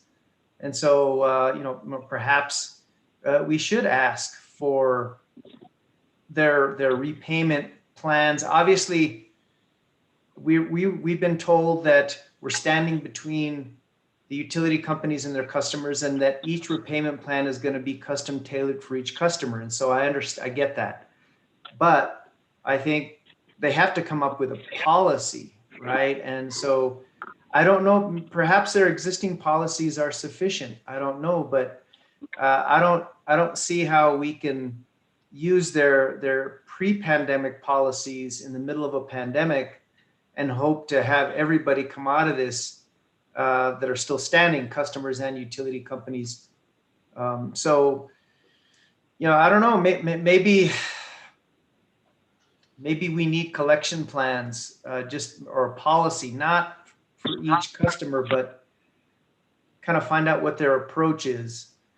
And then the other thing that I'd like to see, I'm looking at paragraph E on page 9, in that I want to track how much federal and state aid these utility companies are receiving. Obviously, there's going to be state and federal aid that perhaps could go directly to utility customers, but we have kind of a mixed bag. I think we know that some co-ops have received some of the paycheck protection program funds. But I just like to find out how that's playing out. I mean, for example, if we get IOUA, who received a lot of federal aid, but yet we see a high number of disconnections, that may not make sense. We have at least New Mexico Gas Company and PNM that have shareholder funds. They're having difficulties dispersing that. I'd like to see how that's coming along. I realize it's their discretion, the way they want to allocate it to their customers, but I think we found out during the workshop that there's a lot of difficulties associated with people, and we think that everyone, and I think Commissioner Byrd has mentioned that they have this false sense of security that, we're okay, we're in a do nothing phase because there's a blanket moratorium. But I think this order, if we adopt it, is saying, hey, the blanket moratoriums are kind of over. We're now going to move on separate paths for IOUs and small utilities and co-ops, and we're going to provide a path forward to resume normal business. So I'd like to see that information. I want to track how more federal aid is being dispersed and how that is making a difference in the status of overall disconnections.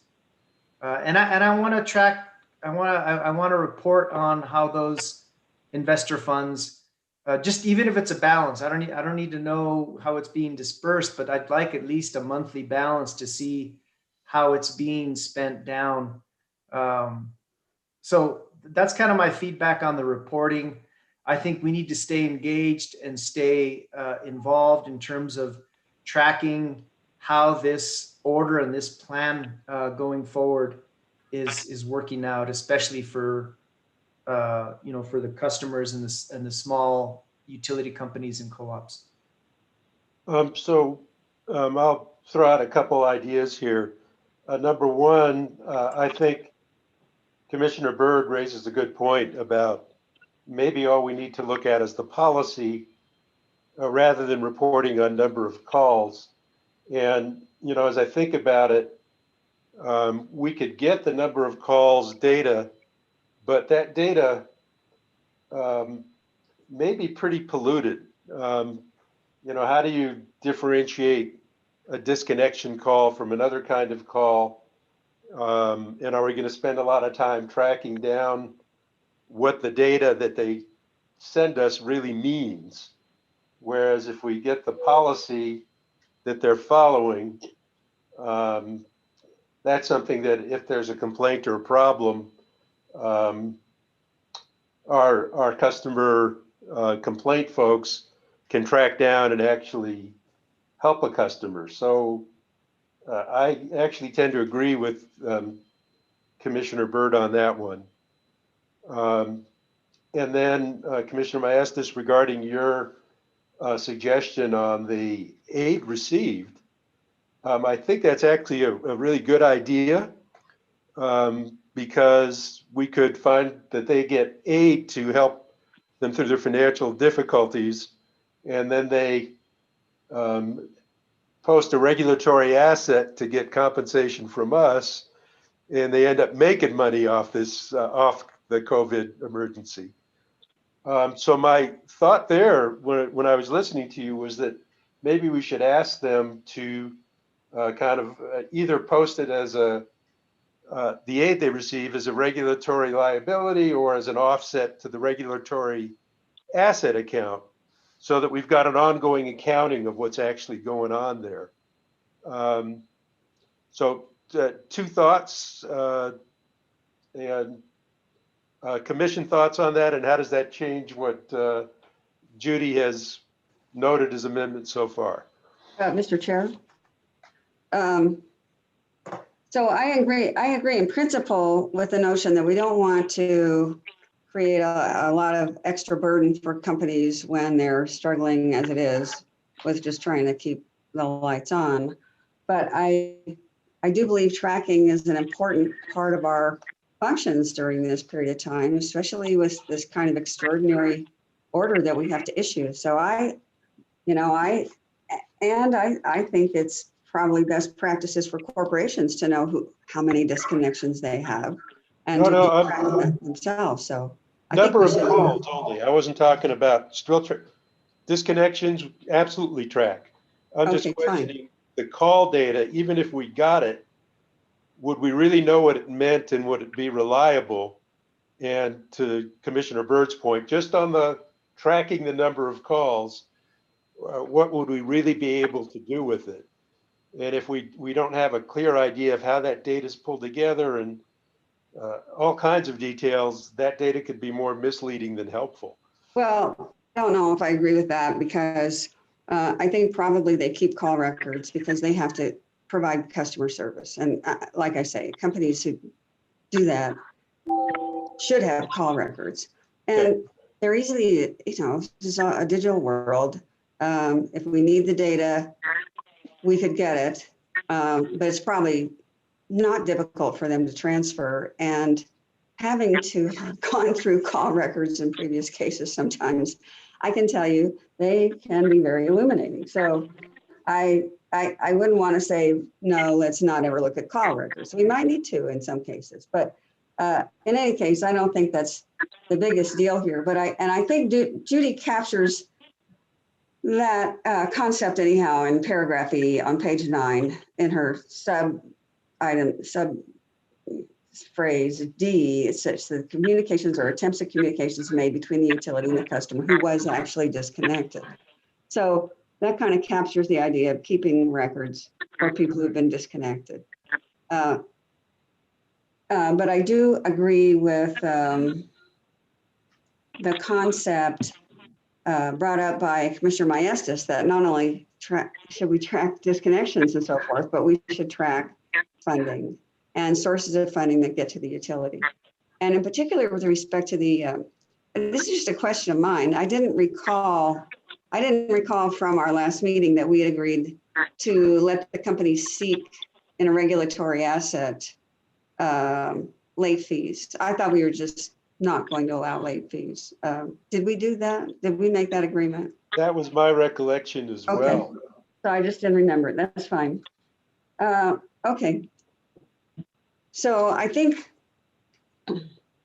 as far as I'm concerned, I think paragraph E captures what I think we should do, except for the fact that it doesn't include our desire to track or have the companies provide the information on the funding that they're getting from various sources. Including the status of COVID relief funds that investors have made available for their customers. Oh, Judy, is there any way okay, we can sure. add a clause in there under paragraph E, since that addresses the monthly reports? Yes, except the monthly, it sounds like you want to know about state and federal funds received. And you might want to know that prior to the end of the transition period, which is like 190 days for from the date of this order for IOUs and gas company, and is 90 days from the date of this order for the small water, small gas, and rural electrics. So if you include it in that paragraph, that's when monthly reports would start.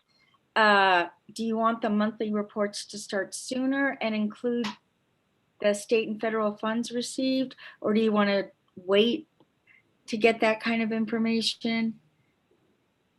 You're right. I'd like it as the date of the order. Right. Yeah. And so it should probably have its own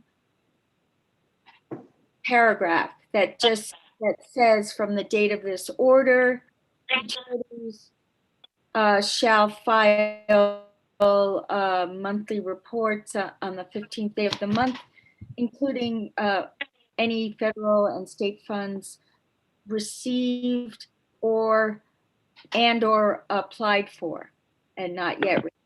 Something to that effect? Mr. Chairman? Yes, Commissioner Vicente Aguilar. Well, Judy is on this subject. For New Mexico, telecommunication companies that serve in New Mexico, there's probably, I don't know the total number of companies that receive CARE Act funds through the Navajo Nation. They received the funding, I believe it was in May 2020. So not only are we going to ask for where the resources of funding came from, we should include the tribes of New Mexico. And I would like to get that report.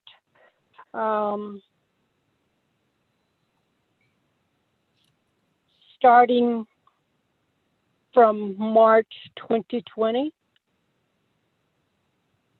And I would like to ask if we're going to ask for, are we allowed to ask for information from our general counsel's office to the Navajo Nation Department of Justice to get information, what their tribal council approved as far as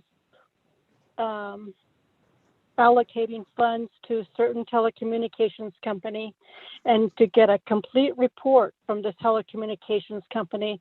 What did they do exactly with every dollar of that COVID fund to help New Mexicans?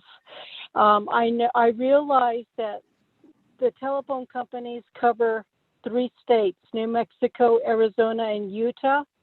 But I think it's really important to find out what they have done for New Mexico.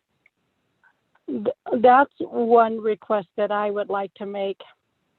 Secondly, I'll think of it when we come back later in the discussion. There was a second request that I wanted to make, but give me some time to think about what my thought was. Thank you, Mr. Chairman. Okay. Mr. Chairman. Commissioner Hall. I noticed Judy was asking for language, federal and state funds. I think it should be federal, state, and other funds. There's also good neighbor funds, shareholder funds. And on that topic, I recall being concerned upon hearing about the shareholder fund that was created by PNM, and the company's concerned that if it were not all allocated, some of it may go unspent. And I would like to see it all spent, regardless of whether or not they manage to achieve communications. I would like to inquire whether the company could not just apply those funds to various accounts. Mr. Chairman, Commissioner Maestas? I mean, it would probably be a discretionary ask, but I agree with Commissioner Hall. If you recall, in the case of PNM, they agreed to extend the availability of those shareholder funds, I think, until mid-March. And, you know, it would be great if, I know New Mexico Gas Company also has a shareholder fund. It would be great if we could, I don't know if we can ask them to extend the availability at least through the beginning of the next LIHEAP moratorium. That would go a long way instead of just maintaining a hard date and saying, well, you know, that's it. It's just going to revert back to the shareholders. In fact, correct. I appreciated Gas Company getting the remainder of their infrastructure expansion fund and putting that into their COVID relief fund. And I'm not sure if the gas company had any hard deadline that customers can request their COVID relief shareholder funds. So I realize this is kind of a spirit of cooperation. I think we were told in very clear terms that it was at the discretion of, you know, in this case, PNM and their shareholders, but it would certainly be, again, a great corporate citizenship move to at least extend the availability of these shareholder funds at least until the beginning of the next LIHEAP cycle on November 15th. So Commissioner Hall and Maestas, and I want to ask legal on this, is that we have a couple of utilities that have extended shareholder funds, and then we have some that have not. And I'm wondering, unless we get specific consent from those utilities, whether we're not imposing, whether we're meting out equal justice here, is that those who have extended these funds under their own terms, that suddenly we're holding them to it, and others have not extended any funds at all. Do we face any legal exposure or problems doing that? Well, Mr. Chair, it's their Commissioner money. Fishman, members of- No, let's hear from Judy first here, and Okay. then Commissioner Hall. Commissioner Fishman, members of the commission, there's 2 points I'd like to make. We can encourage and urge utilities to continue making their own funds, whatever they've denominated them, regarding the COVID-19 arrearages. We can ask basically for them not to revert their own funds till the next LIHEAP moratorium begins on November 15th. That being said, we cannot require them to do so. However, we could incentivize them to do so. And I don't have a particular incentive in my head right now. Maybe somebody else does.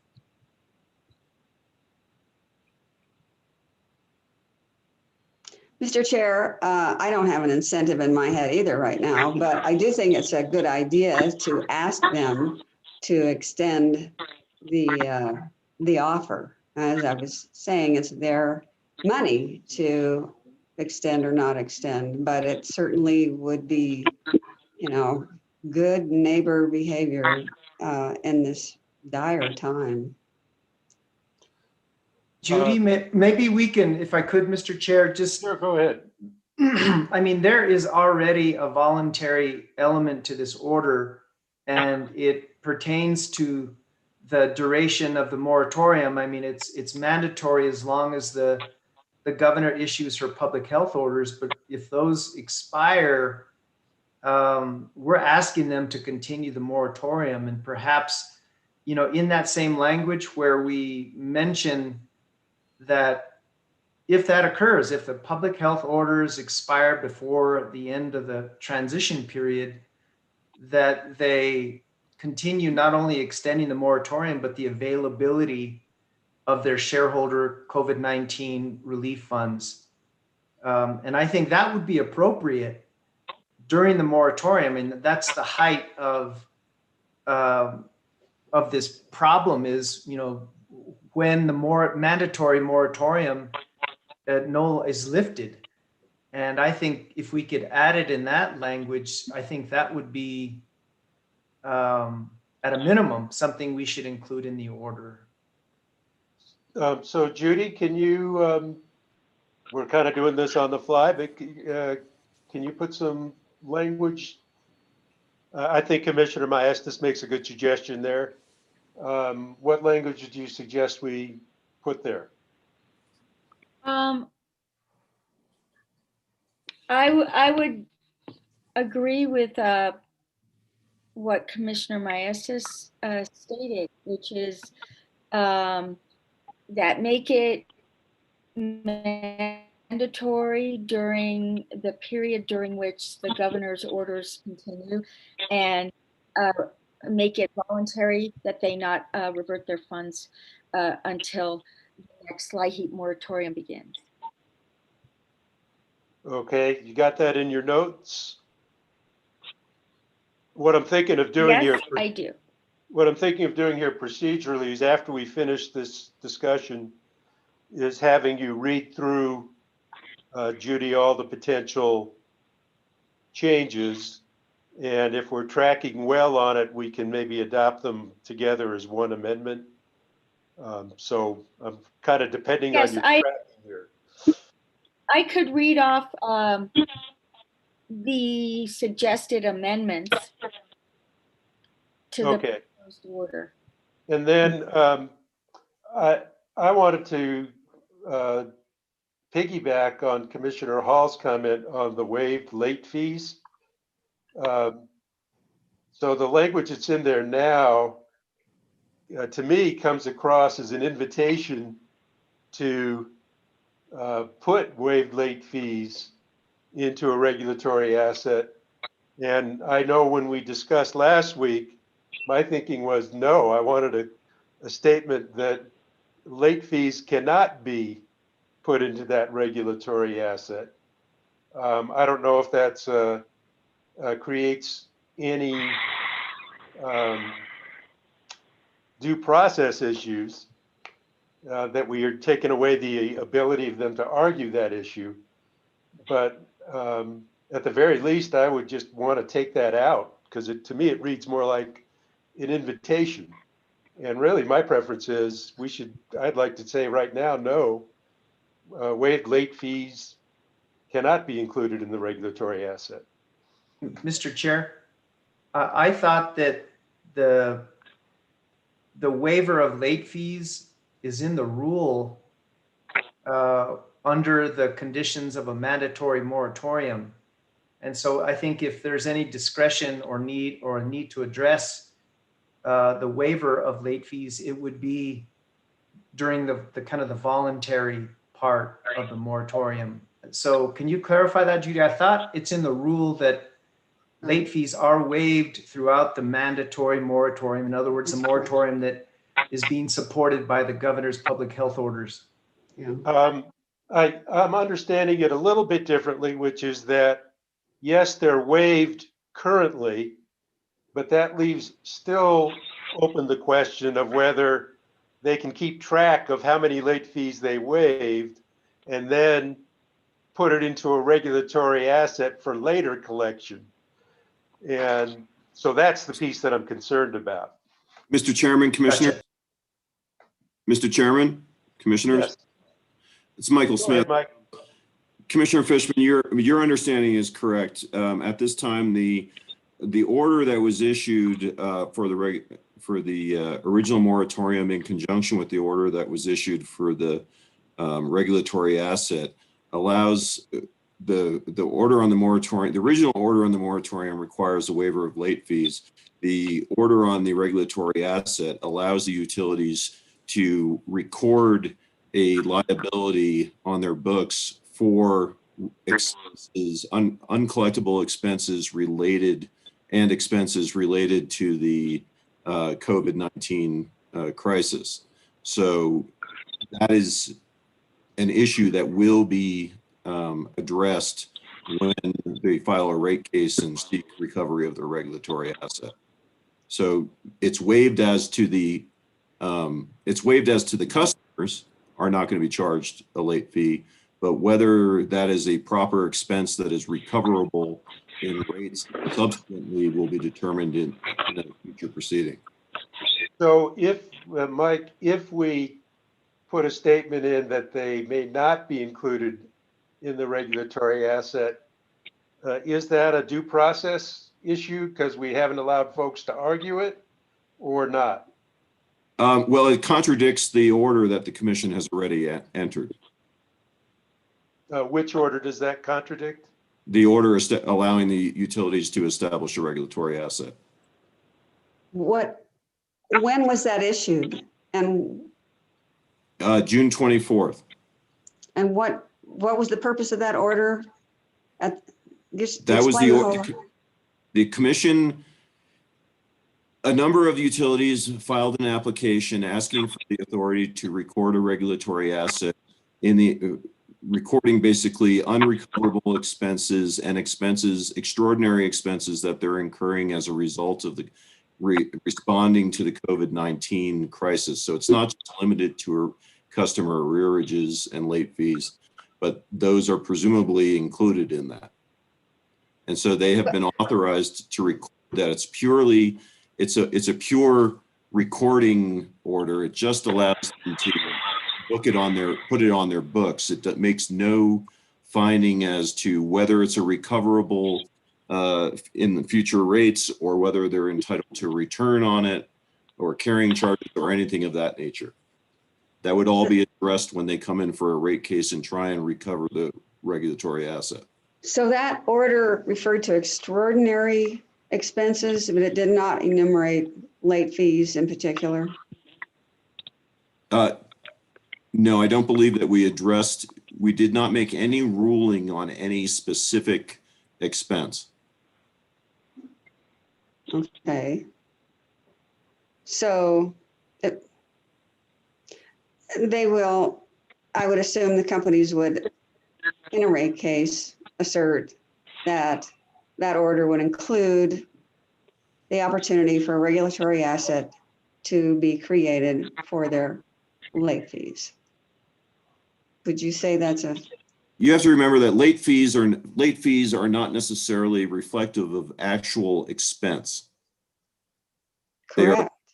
They are, generally a set fee. They're almost like a liquidated damage amount. Exactly. That's the customers. So, and I'm getting ahead of where the case is, but I expect there would be probably arguments. And I think that's our concern with them too, because under the circumstances of a pandemic, when there's so much hardship, it doesn't seem like that, like a reasonable thing to do. When the company is hard pressed to even get paid their bill, late fees just seem socially antithetical at the time. So, but in any case, yeah, we are sort of getting ahead of ourselves. So I guess what you're telling us is that because of the language in that June order, we can't contravene it by being specific about not permitting the regulatory assets to be created. In response, yes, as far as what Commissioner Fishman was saying, I would say that you're creating a potential due process issue by making the determination at this time. You're getting out ahead of what the order that was issued addressed and found. Okay. So in addition, is that it is subject to commission approval or disapproval. No, I just get says it. They can ask. Yeah, my concern here is though that by even mentioning waived late fees in particular, it feels to me more like an invitation to make that a regulatory asset. And my thought would be, why not just eliminate that language altogether? Yeah, I agree. I think we should just take that part out.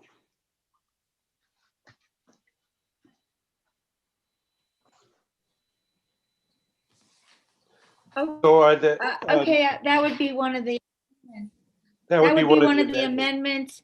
Correct. And I guess my only question is, do we have to vote on the amendments separately? Or do we want to vote?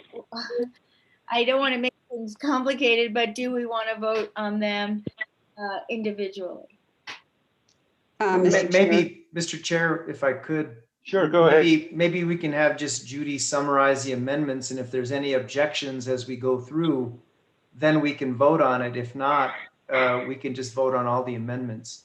Commissioner Maestas, I happen to agree with that process. Any objections from other commissioners? No. Mr. Chairman?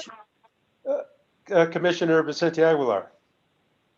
What I would like to get feedback from Judy and General Counsel is that would this be a good time to ask all utility companies, including telecommunications and the co-ops, if they can establish a contingency funds for emergencies from this point on, because we don't know what type of an emergency we will encounter. So is this something that we can just ask of the companies to establish a contingency fund? I don't know if you can, this is up for discussion. Commissioner Vicente Aguilar, I think Judy, you might want to turn off your um, picture again. You're breaking up.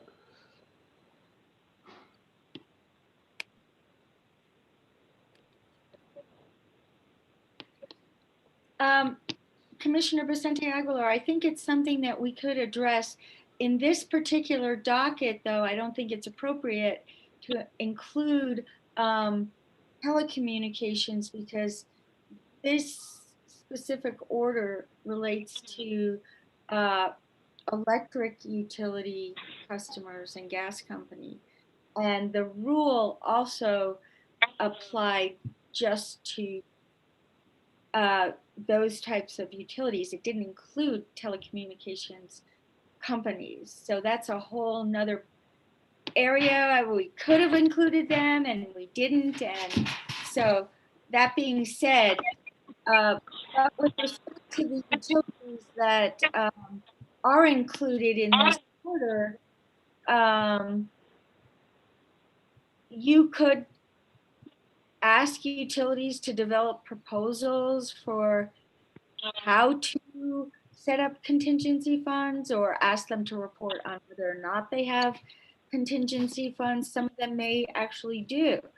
I would assume, but I don't know, that the IOU, electric utilities and gas company, they probably do have contingency fund mechanisms. I don't have any information about the small water, small gas, electrics. Some of them might, and some of them might not.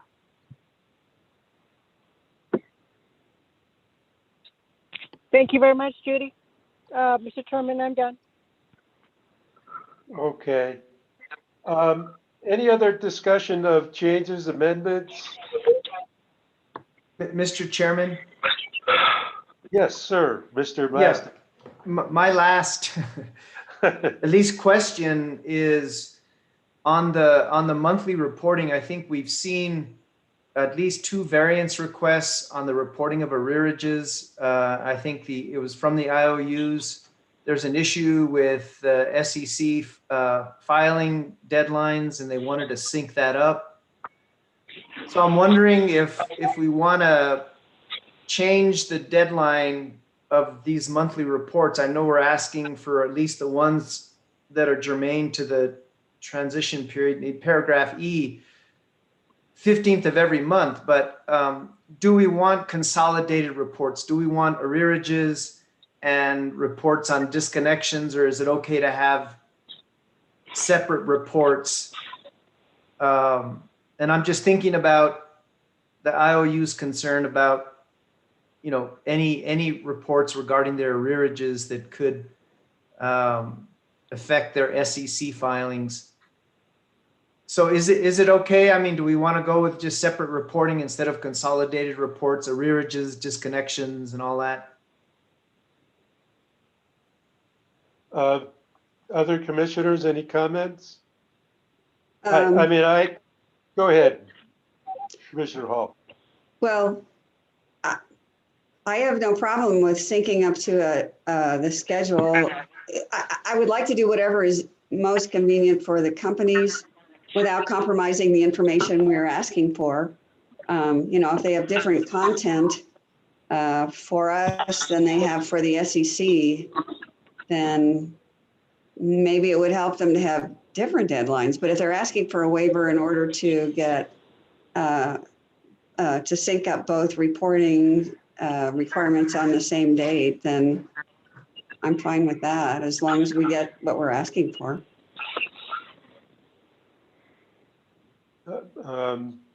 Other commissioners' comments on that? Mr. Chair. Commissioner Byrd. Thank you. Just things I'm thinking about sitting here. Keep in mind that any additional reporting requirements we throw out, they can put into rate base because it's required by the commission. So let's, you know, just keep that in mind.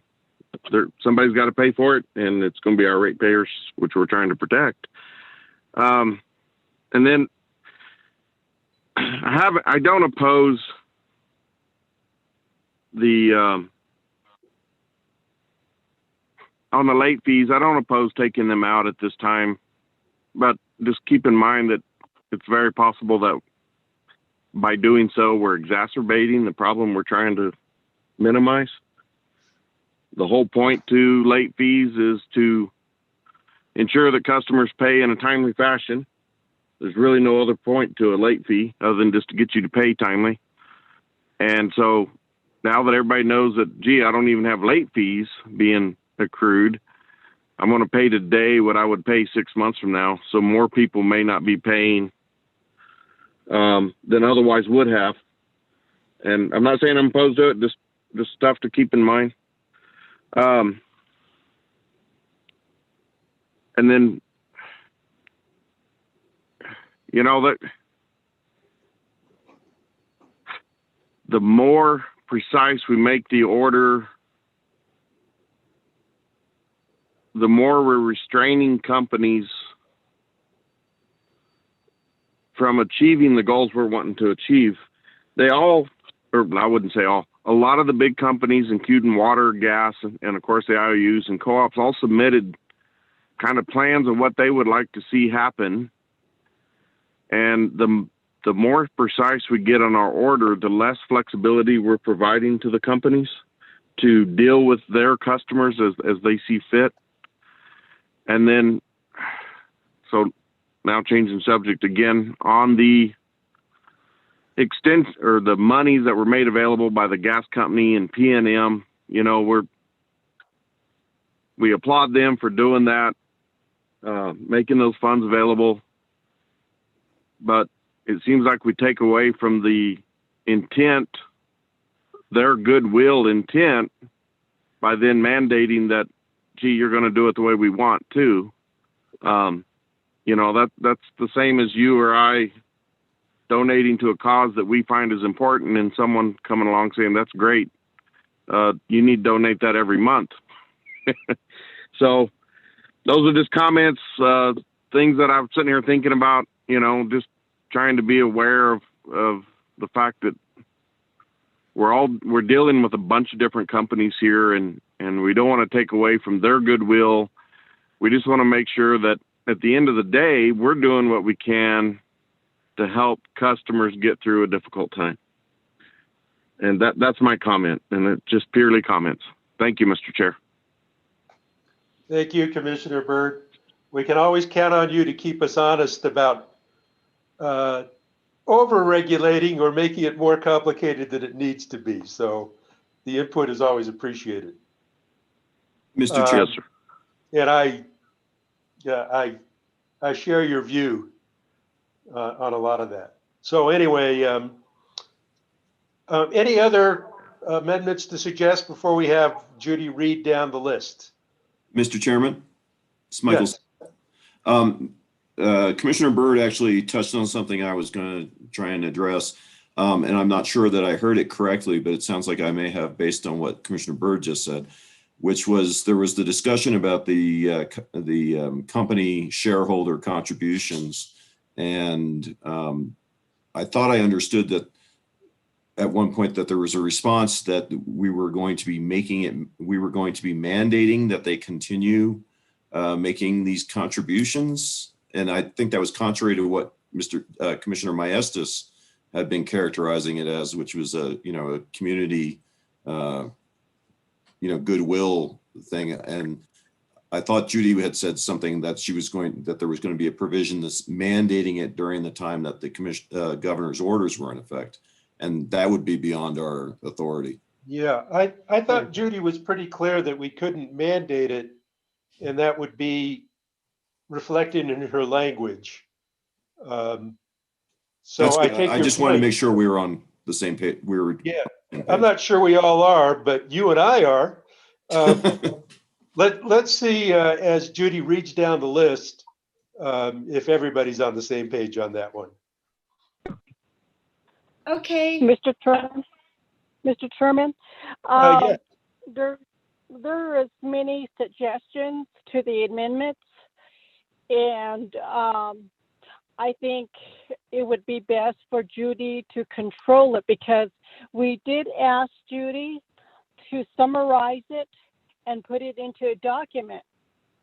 But over the weekend, Judy was requested individual consultation with commissioners again.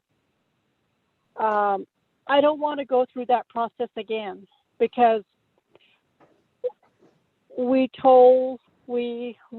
suggested, we made our proposals to Judy, but she wasn't sure. It wasn't finalized. Michael Smith said, let's put it back on the agenda for another week. And I don't want to repeat that step again.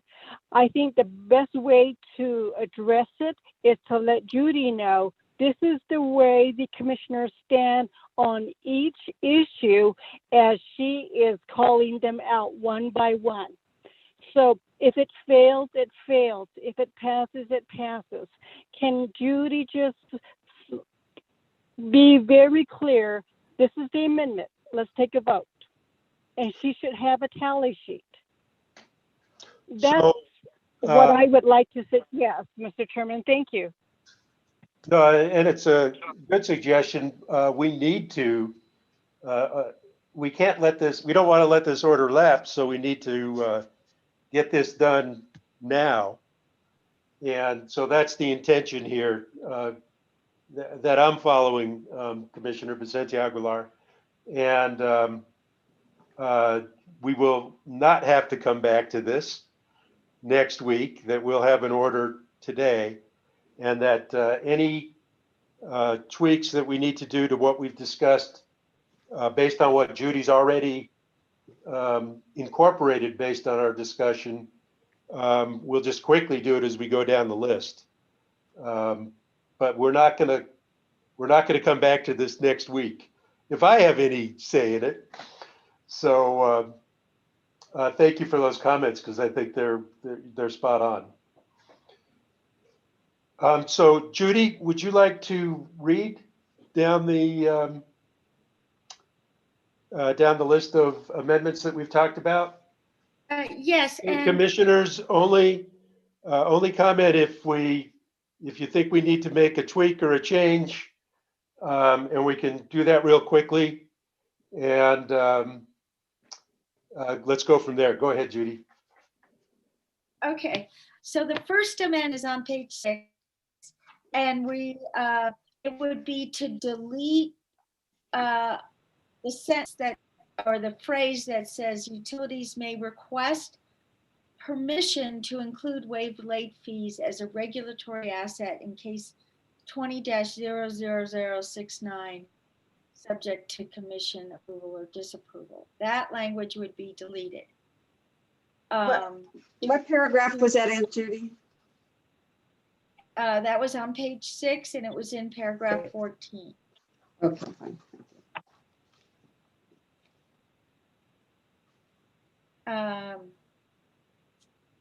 Paragraph 16. There was an amendment.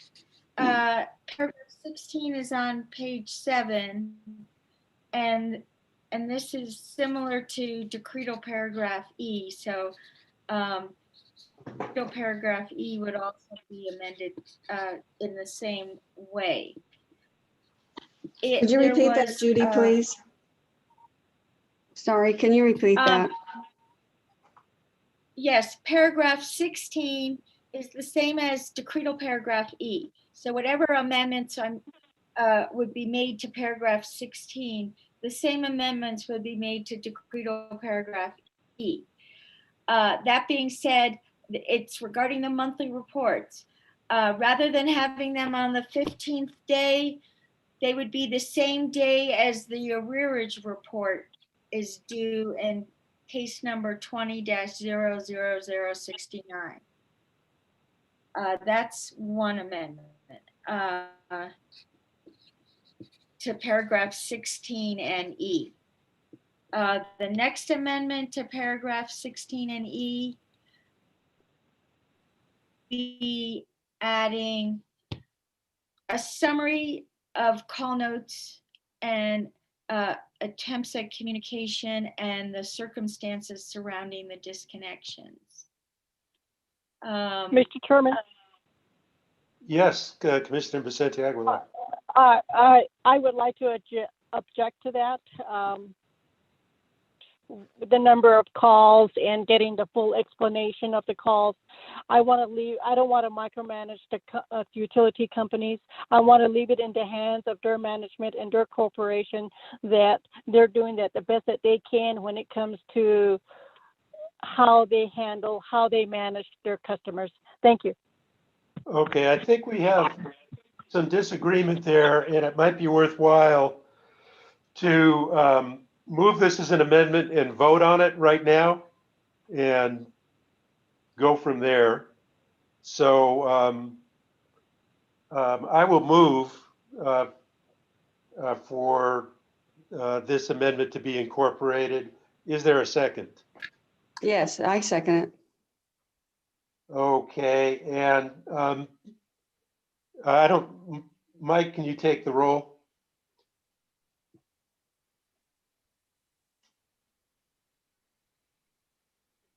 Michael?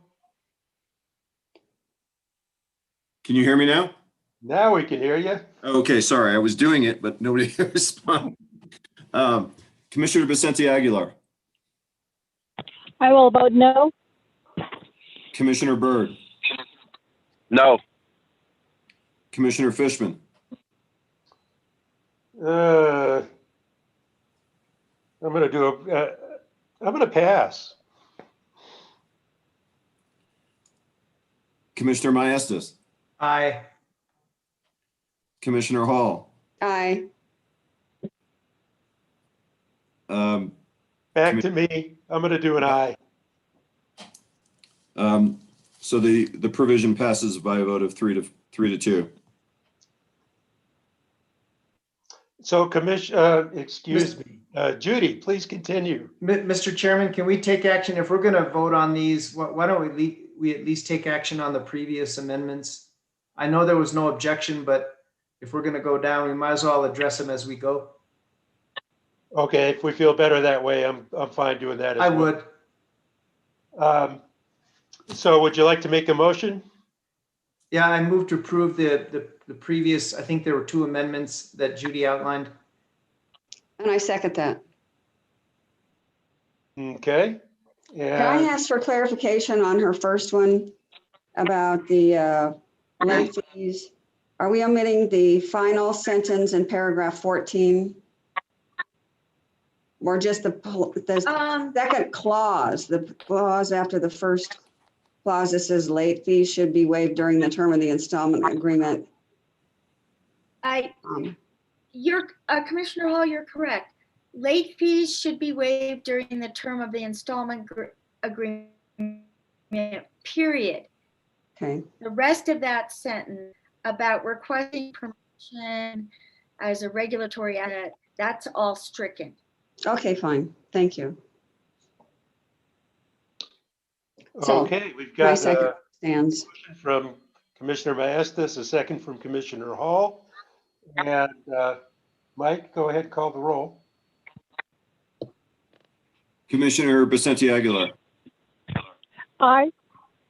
Commissioner Maestas, Aye. Commissioner Hall, Aye. Commissioner Byrd, Aye. Commissioner Fishman. Aye. The previous amendments are approved, are approved by a vote of 5-0. Okay, Judy, go ahead. The last amendment I noted was adding a paragraph 17, and then we'd also add a decretal paragraph that corresponds to it, which would say beginning immediately and on the same date as the arrearage 29, utilities should report all. I'm making it all reporting We're losing you, on the Judy. same day, which We're was what losing you, Judy. Commissioner- Let's go back to the Oh. beginning. Can you hear me now? Yeah. Better. Yes. Okay. Adding a paragraph 17 and a decretal paragraph that corresponds with it on the same date that the other reports are due, such as arrearages and disconnections, report federal, state, and other funds received, how they were spent, and request utilities not revert their own shareholder funds until that next LIHEAP moratorium begins, and keep trying to utilize them for the purposes that they were established. Okay.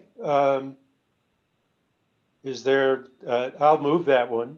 Well, I have a clarification request of Judy.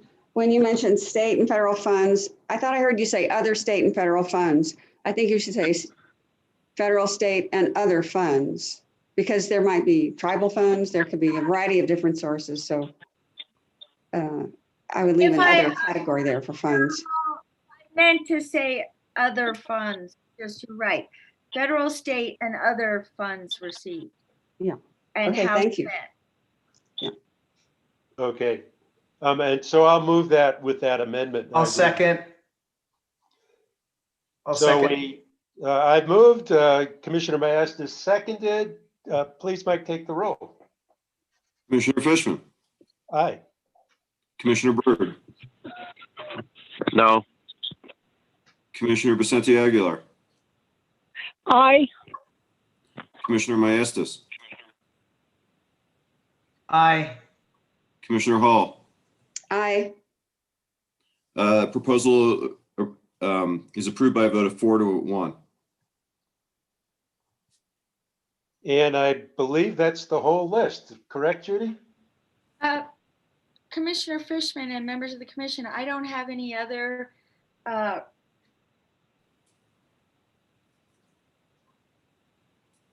that were discussed. Mr. Chair, Yes, Commissioner Maestas. I have just a few typos on page 8, if I may. Sure. Page 8, paragraph B, it's one sentence in that first clause, it ends with large gas companies with over 100,000. If we could insert meters. Yes, then- I will do that. And then paragraph C. We don't make meters plural. When first sentence, paragraph C, the clause with less than 100,000 meter, if we can make that plural. I will do that. And then the clause that begins on paragraph C, the transition period shall begin 45 day, if we can make that plural. Yes. That's all I had, Mr. Chair. Thank you, Commissioner Mastis. I would hope that typos don't require a vote. Mr. Chair, I found another typo. Uh-oh.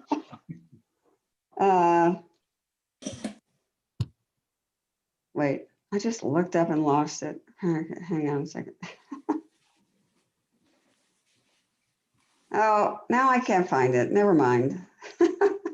I'll call you, Judy, if I find it It's on the record. We have a typo in there somewhere. somewhere.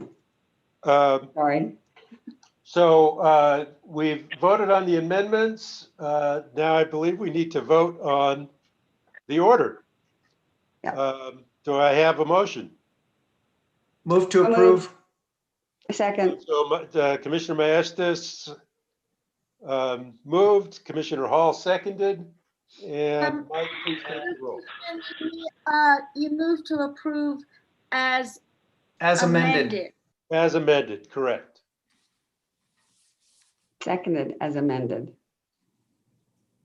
Take the roll. Mr. Chair, just under discussion, Yes. I just wanted to say that we made great sausage here.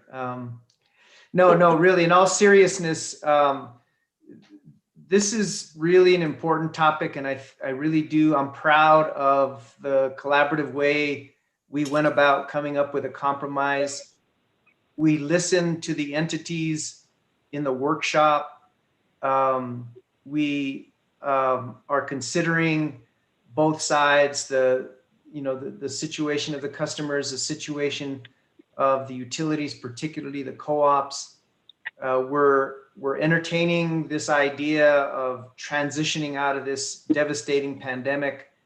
And so I'm really proud of this. I think it showed great sensitivity, and I think it really demonstrated that, yes, we do have to balance the needs of utilities and their investors and ratepayers. And so, my hope is that with the entire vaccination and herd immunity, that we will, achieve economic recovery. And so I think we are playing a small part in that transition to hopefully a full economic recovery. So I'm really proud of this effort. I tell you, I'm proud of all of you, my colleagues, staff. This is really important stuff that affects everyone in New Mexico. So I'm very proud of the whole effort. Thank you. Thank you. I feel the same way. I do. I think this is a big deal for people's lives and among all the other big deals. So. And Commissioner Maestas, we're proud of you for just coming into a very collaborative mode of working on this. You all just baptized me with fire. That's all. There you go. And hopefully the same spirit going forward on some very complicated issues coming up ahead of us. I'm ready, sir. So Mike, take the roll. Commissioner Maestas, Aye. Commissioner Hall, Aye. Commissioner Vicente Aguilar, Aye. Commissioner Byrd, A timid aye. and Commissioner Fishman. A robust and enthusiastic aye. Proposed order as amended passes 5-0. Okay. We're now on to discussion and potential action regarding legislative matters. Excuse me, Commissioner Fishman. We still need to vote on the letter if you'd like, or we can postpone. I'm sorry, the letter, did I skip something there again? It's included in this, the disconnection case Okay. matter. All right.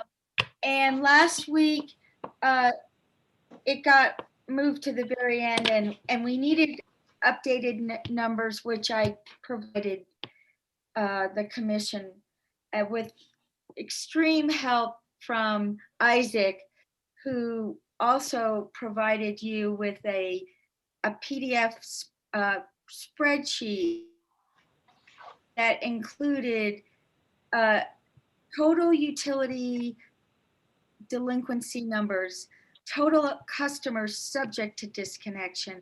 These figures compiled as of the end of January, because we haven't received, which would mean just as of the end of December, because we haven't received the February filing, which would include till the end of January. So that being said, the only changes to the letter are the fact that as December 31st, 2020, the New Mexico investor-owned electric utilities and rural electric cooperatives arrearages amounted to $46,377,248.60. And then regarding the who is eligible for disconnection, now I've got to find it. It's on the, it was close to 100,000 electric utility and rural electric if you combine them, but we had to do an estimate of a number of rural electric. I didn't hear that last sentence, Judy. It was around 100,000 and you had to estimate, is that what you said? Because Yes. I don't see it here on the table here anywhere. Because the rural electric utilities did not provide that Right. type of information to us. So Is it possible to go to each website and see their number of customers? I think I've done that in the past. no, that wasn't what we were trying. We were saying that it's at least 67,358 electric utility customers for IOUs and gas companies, including the rural electrics, plus the 30,712 natural gas customers, which would be an approximate total of 100,000 residential utility customers eligible for disconnection, but for the moratorium.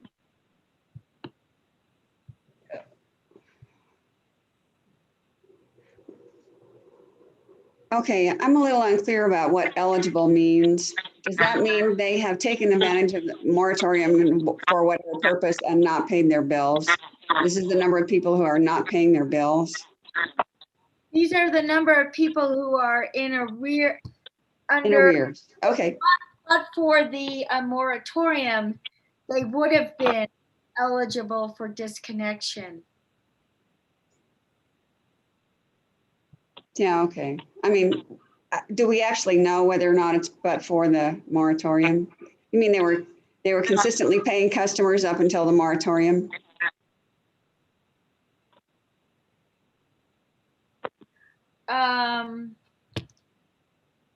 Well, I'm looking at the chart and it is just denominated subject to disconnection.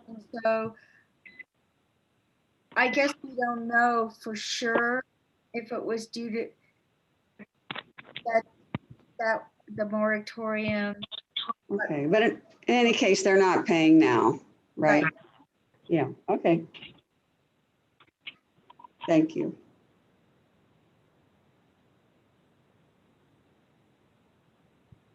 Go ahead, Judy. Yes, and so then the letter would be sent to the New Mexico federal delegation, and it says, we urge you to pass the American Rescue Plan with money earmarked for some type of utility forgiveness program for past due bills accumulated during the extraordinary COVID-19 crisis without to prevent disconnection of these customers.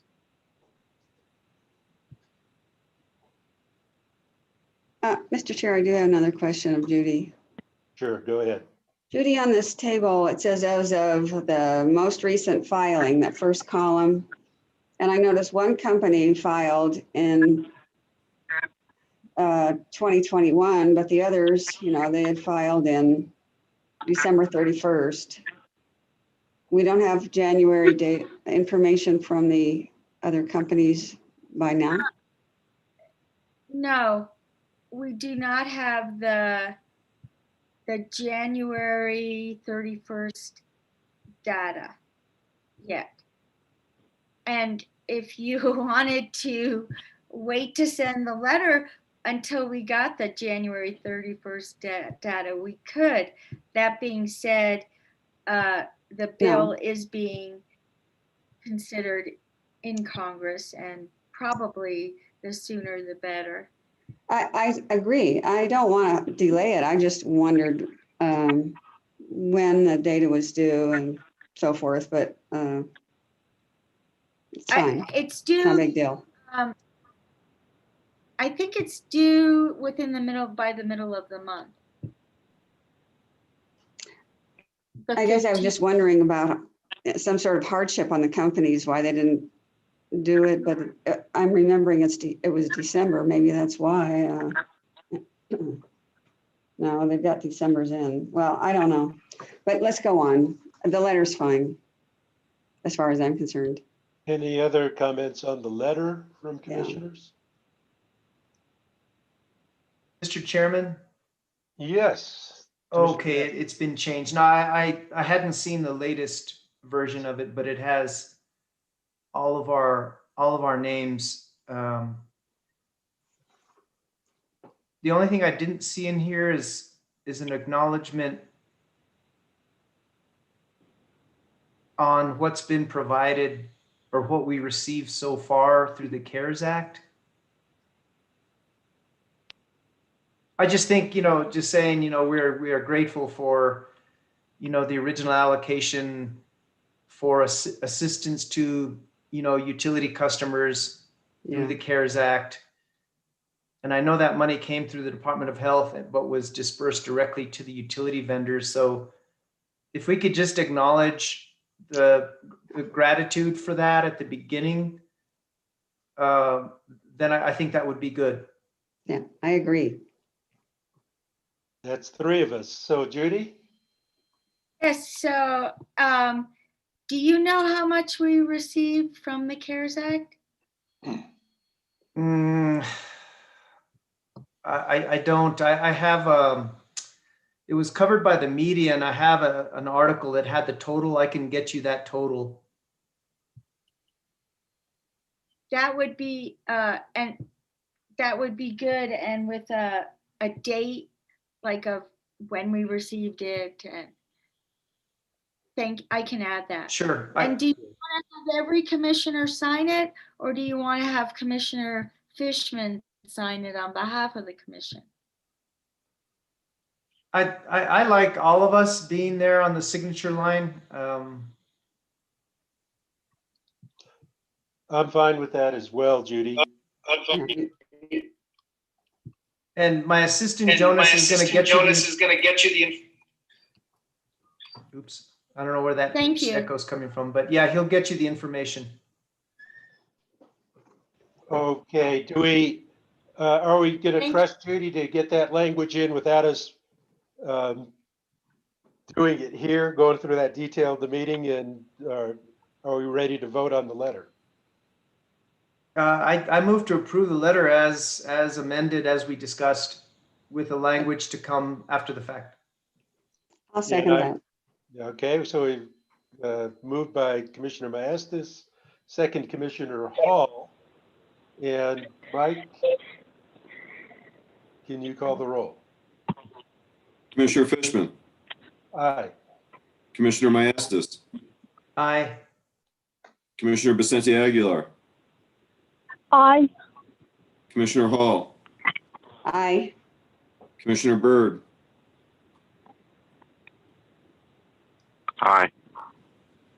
That was a timid aye. Yes, that was timid. But Commissioner Byrd, thank you for working with all of us on this. I know some of it sometimes is tough for you. Yeah, I'm starting to look like you, Mr. Chair. Uh-oh, I don't know what that means. Uh-oh. I guess you're losing your hair. Is that what that means? Yes, sir. Oh. I thought you were talking about maybe something else. I had a booger or who knows what, but anyway,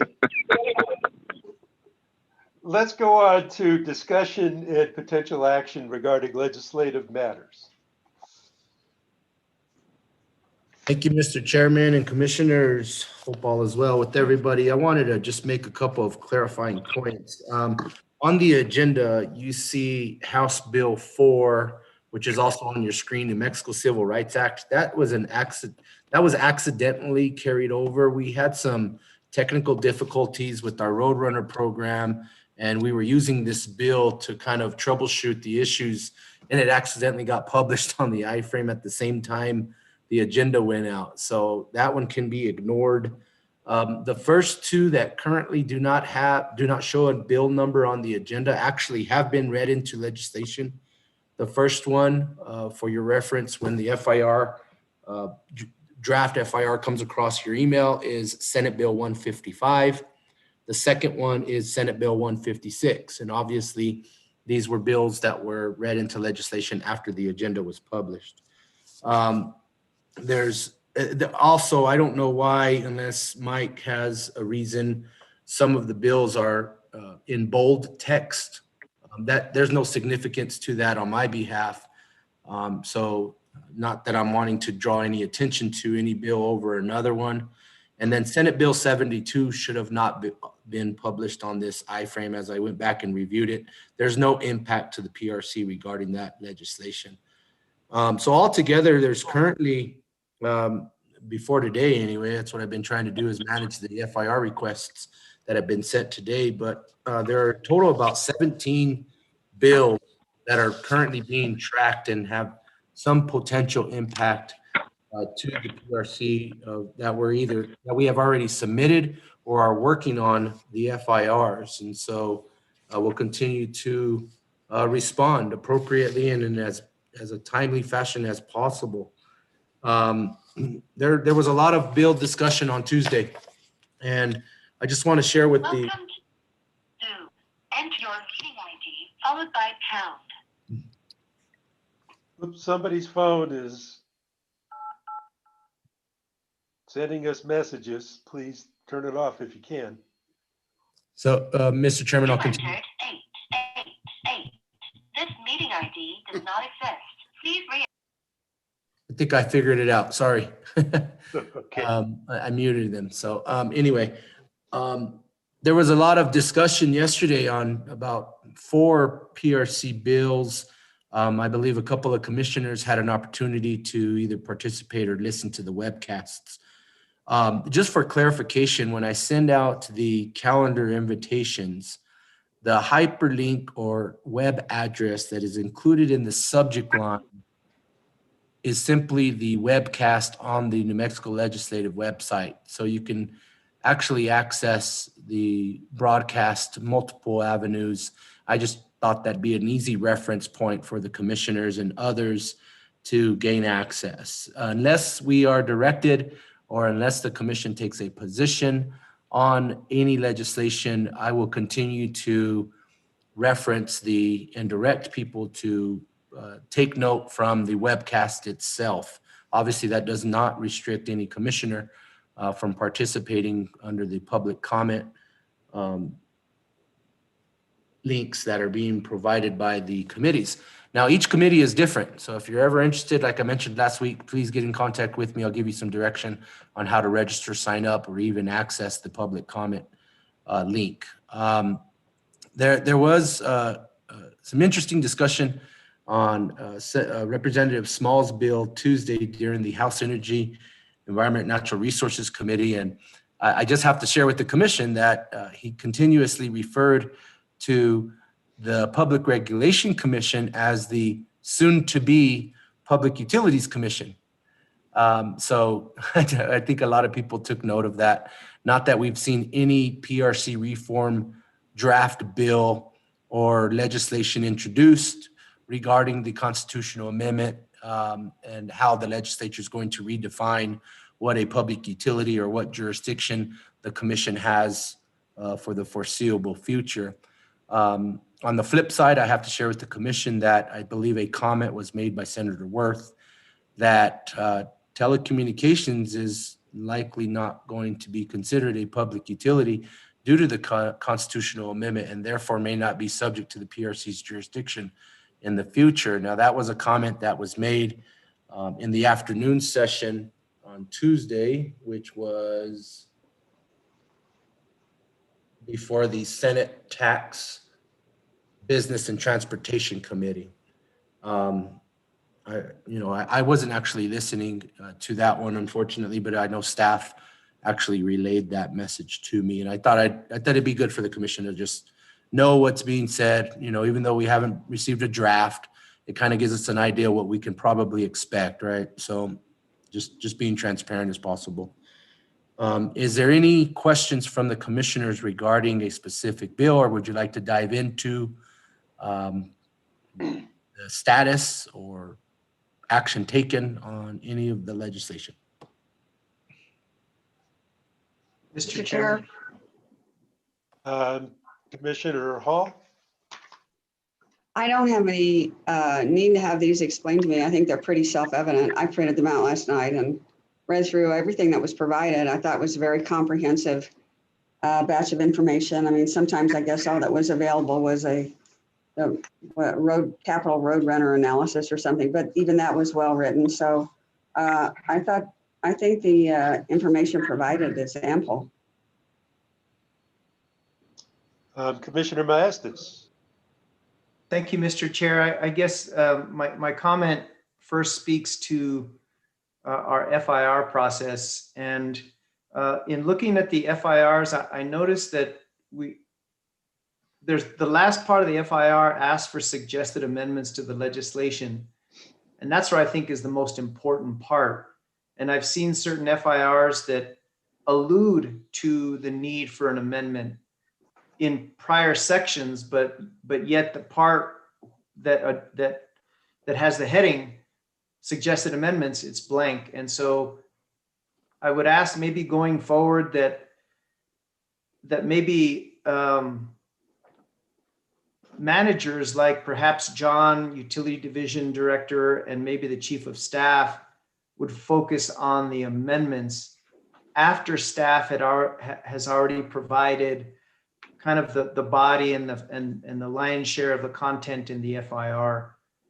Because like for me, if I'm going to get involved and speak to something, I want the staff synopsis within the FIR to kind of lead into a particular amendment. I think that's the ultimate, recommendation that they expect. And I compared Legislative Council Service FIRs to PRCs, and it seems that LCS, the council services, really defer to us and almost include all of our FIR if it's a bill that really falls squarely within the PRC. So that's a good thing.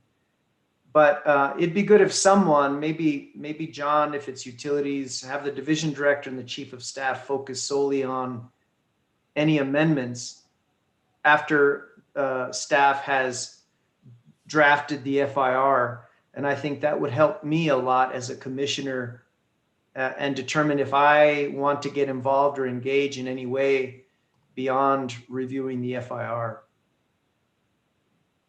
I'll give you an example of an amendment that really wasn't listed. For example, in community solar, one of my questions was that the timeline in the community solar bill for the rulemaking, for us to make the rules, is not going to allow for Commissioner Hall's effort to update the interconnection rules in the manual, which I think feed into community solar.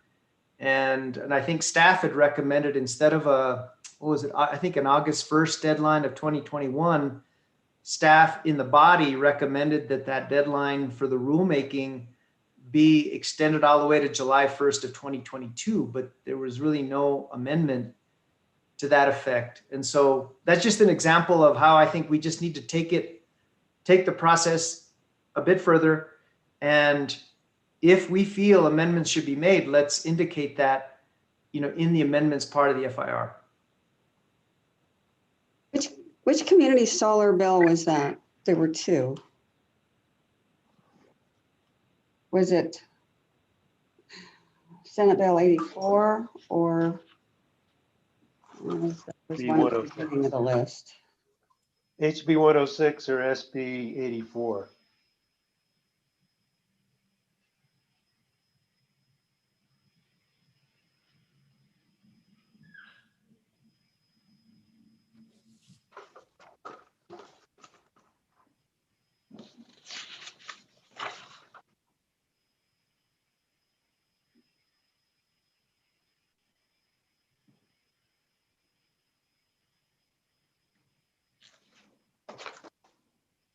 As another example, on the parity of regulation, that's Senate Bill 24, the FIR had not reflected the ruling on our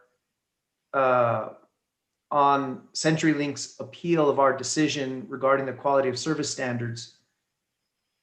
And it's those things I was wondering what is the mechanism to inform Legislative Counsel Service that, hey, this could change at least the complexion of the bill in light of the Supreme Court decision that upheld our quality of service standards. So, Commissioner Maestas, this is Russell Fisk. Can I respond to that? Sure. We actually did an amended FIR. Jason asked me to do an amended one that made specifically those changes after the opinion of the Supreme Court came down. So that was done just in the last couple of days. The date, I think it was Tuesday that it was done. So we did an amended FIR. We may not have gotten to the commissioners. Jason might be able to address that, but he did ask me to do that, and we did do that. Yes, Mr. Chairman, thank you, Russell, and Commissioner Maestas. As soon as we got that notification, I felt it was appropriate to immediately amend the FIR and get it submitted, whether that had got incorporated prior to a committee hearing or not. Regardless, at least it's on record that we brought that to their attention. And so rather than sending it out to the commissioners, we simply updated the version that was previously shared with that reference point. One other, I know I've been discussing with John Reynolds in particularly, because this request for amendments is probably going to impact the Utilities Division for the most part, because there's really not a whole lot of legislation otherwise. There's one bill, for example, House Bill 137, that actually made some recommended amendments in there. So yeah, we're continuing to focus on that and how to better communicate it with our commissioners and put it on record. I think amendments are subject to the commission approval, and I think that's kind of what we talked about last week, right? Is a red line version of the bill, if that's the direction we're given or asked to go with, should be presented before the commission during the open meetings. And having a meeting once a week, it may not be heard and passed out of the committees before we actually sit down. So it's a struggle. I hope everybody understands that and can respect it on as far as the timing goes. But I know the message that of considering amendments that we discussed last week was very clear to staff. And so we will continue to look at those opportunities. Following up on this, would it be possible, I'm a little uncomfortable with the FIRs going forward with amendments that the commission hasn't had a chance to review. But I'm wondering if it makes sense to fill out that amendment section for distribution to the commissioners so that we have a chance to review it and discuss it. And then, But not included in the FIR sent to okay. the legislature. I'm just throwing that out as a possibility. So other commissioners jump in and dump on the idea all you want. Well, Mr. Chair, I think that's a good suggestion. And you're talking about the last section in the FIR, if and when we have suggested amendments, or that I think what you're getting at is maybe giving the commissioners an opportunity to review proposed amendments and also propose amendments, correct? Is that what you mean? Yeah, and then individually pursue it however they like, or, if it does line up with the commission meeting, take a vote on it if people, want to get commission consensus.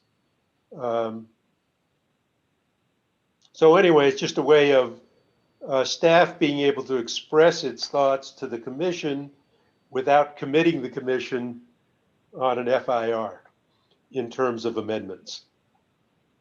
Yeah, and Mr. Chairman, if I may just elaborate on that a little bit more. I think if the commission is going to start discussing possible amendments, it almost puts the commission in a situation where they should take a position on the bill itself. Right. And then, then staff will be scheduled to participate in the public comment portion of the hearing. And I will assist with the technical staff in coordinating possible amendments with the sponsor, right? So as long as they're friendly, I guess. So I think we mentioned that last time. Yeah. Are they friendly? Are they unfriendly? Who's going to determine that? And then I don't think it could ever hurt the PRC or anybody for that matter if you simply shared a red line version of what you're thinking with justification with the sponsors themselves. So just a little bit more information for the commissioners to consider when we have those discussions. Any other thoughts on that from commissioners? Does that make sense? Mr. Chair, just to really build on what you're suggesting, which is a good suggestion, but I think that if we're gonna look at the section on amendments of the FIR, someone should at least start with a red line version of the bill with the amendments at least recommended by staff, because there's some language in some of those FIRs where we're really saying, hey, this doesn't jive, this should be changed. There's a narrative recommendation in there for amendments. And so if we're gonna take that part of the process and focus on the amendments ourselves, someone should at least, send the narrative recommendations for amendments in the FIR along with, at least to start, a red line version of the bill with the staff recommended amendments before the commission looks at it. And I think that'll really help us determine if we have other amendments or whether we concur or not. Mr. Chair. Commissioner Hall. I'm sorry, were you finished, Commissioner Maestas? I was. What this brings to mind for me is a conversation I was having with General Counsel that I was intending to bring up in communications with commissioners. And that is that in the past, the commission took advantage of the opportunity and to have deliberative sessions that were closed on case so that they could have the opportunity to have a working session to understand cases better.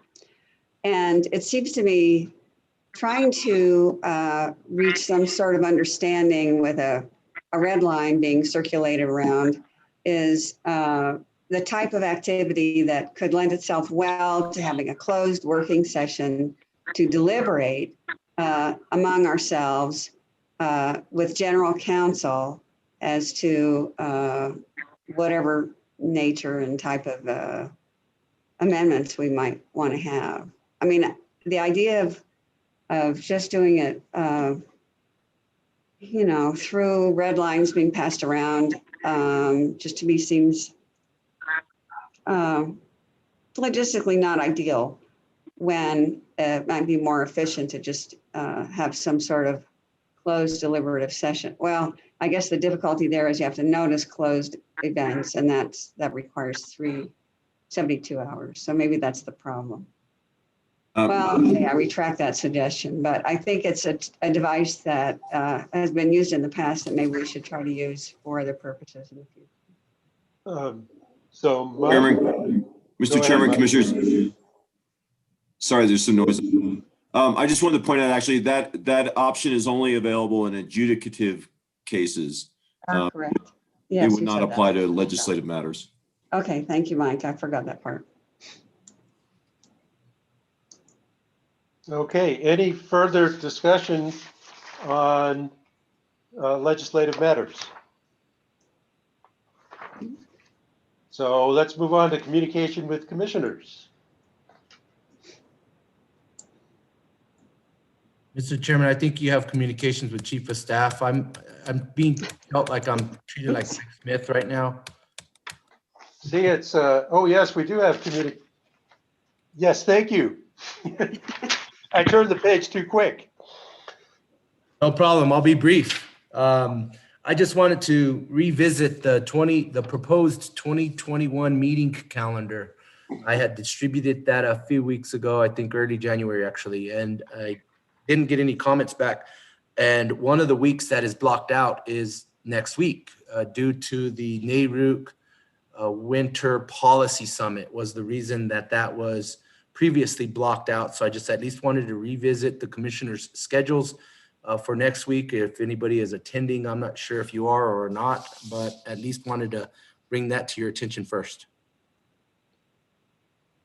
Comments, commissioners? Mr. Chair. Do we want a meeting next week or not? Mr. Chair. Yes. Well, I don't know what other commissioners are doing, but I am not planning to go to the NARUC meeting, and I feel this is a very busy time. I'm reluctant to not have our commission meeting. So I would prefer to hold our meeting. Mike was telling me we have on average around 300 cases a year, and we have 20 meetings a year. And I don't like to miss them if we can avoid it. Other commissioners? Yeah, I think let's have a meeting. Okay, Commissioner Maestas. Yeah, I agree. I'm okay with that. The only concern I have is I need to make sure that I meet my initial 1 year minimum hours of continuing education, and I haven't really scheduled that out. I don't know if you know, I don't know how you all decide what a NARUC sanctioned training is. I believe I completed all my ethics stuff, but it's very difficult to do the training like the same week as a meeting, but yet I don't want to clog up the docket or our productivity because I need training. So I guess maybe I can work with Jason on this so I can identify when I think I'm going to have my CE credits accomplished. I'd like to do them all at once if I could, but I suppose I could just do them sporadically, and I assume that that's an option. I don't know. Well, I think what Commissioner Hall was about to say is this particular meeting doesn't qualify for your continuing education credits.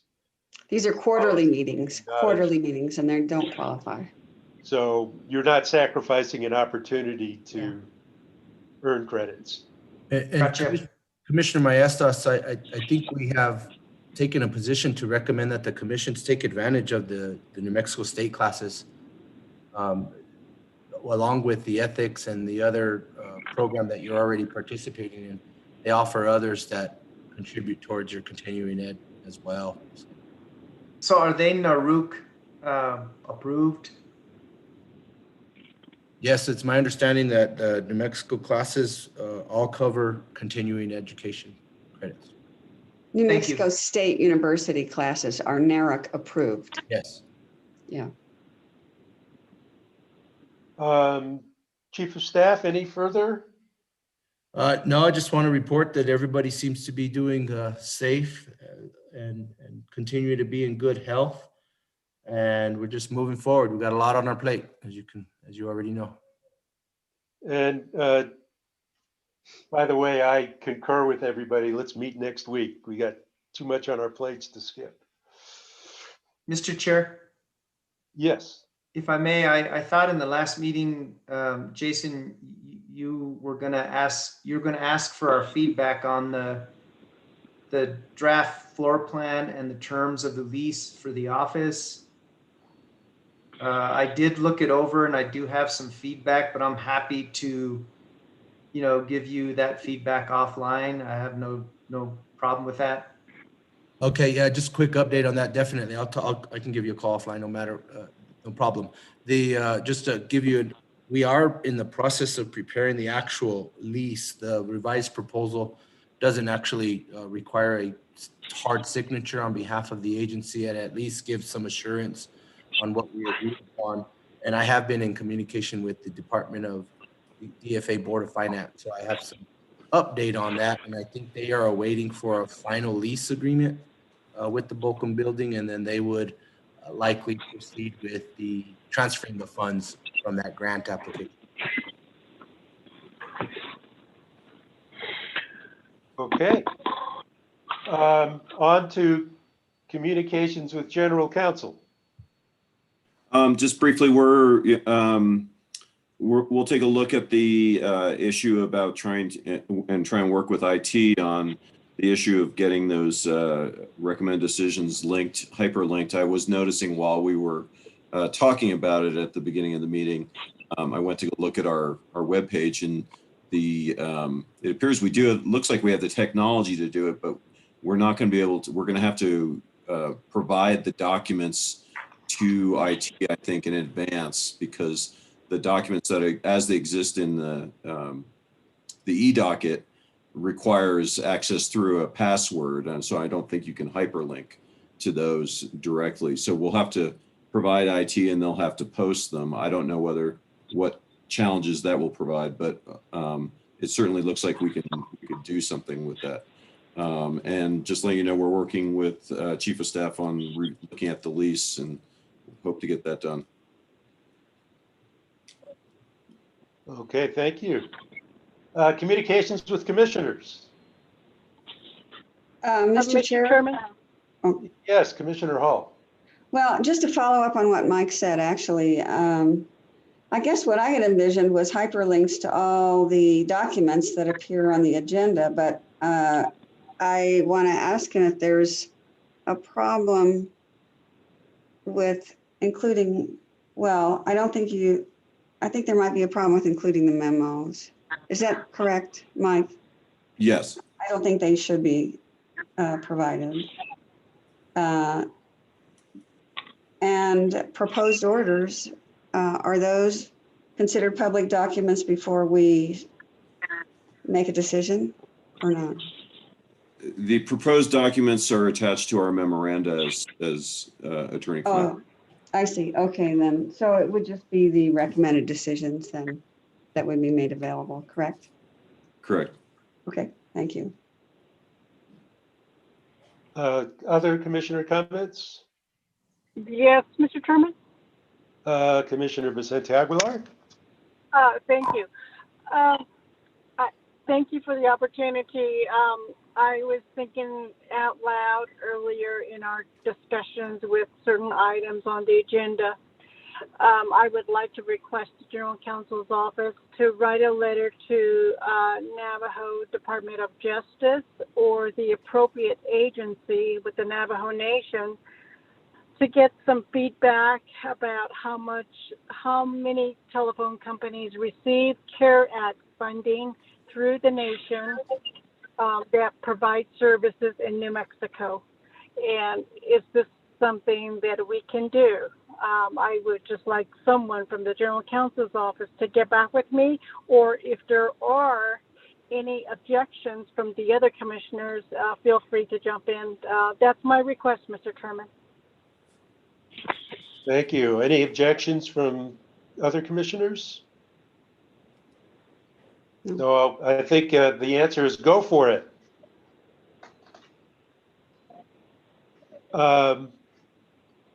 Any other commissioner comments? Mr. Chairman? Yes, Commissioner Maestas. Yeah, I just wanted to update everyone on our budget presentation before House Appropriations. I think Jason notified everyone that our scheduled date to present had been postponed, I believe, because of the COVID outbreak there at the Capitol, but we are rescheduled for Saturday morning.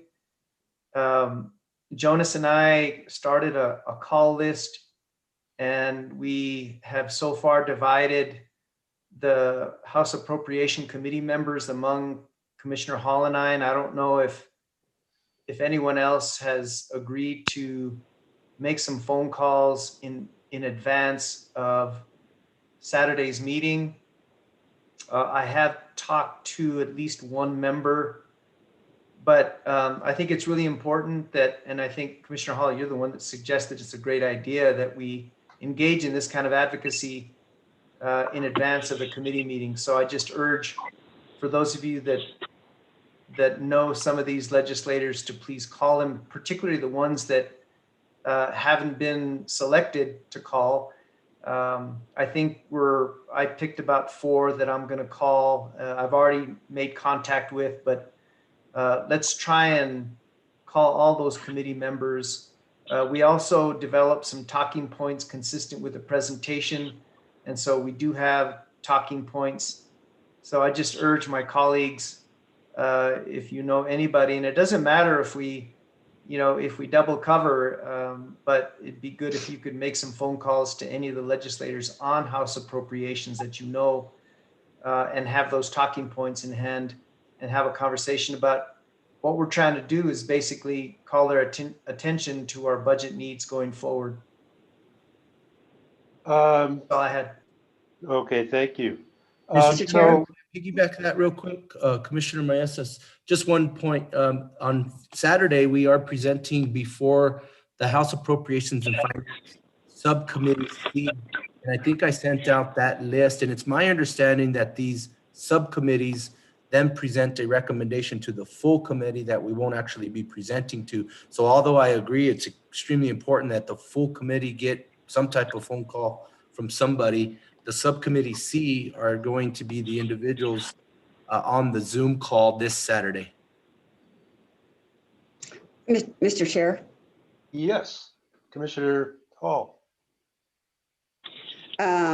I appreciate that from Jason. I actually was going to mention that myself, but actually I think that was in Jonah's email out that I believe that it was the subcommittee that was meeting. But in any case, I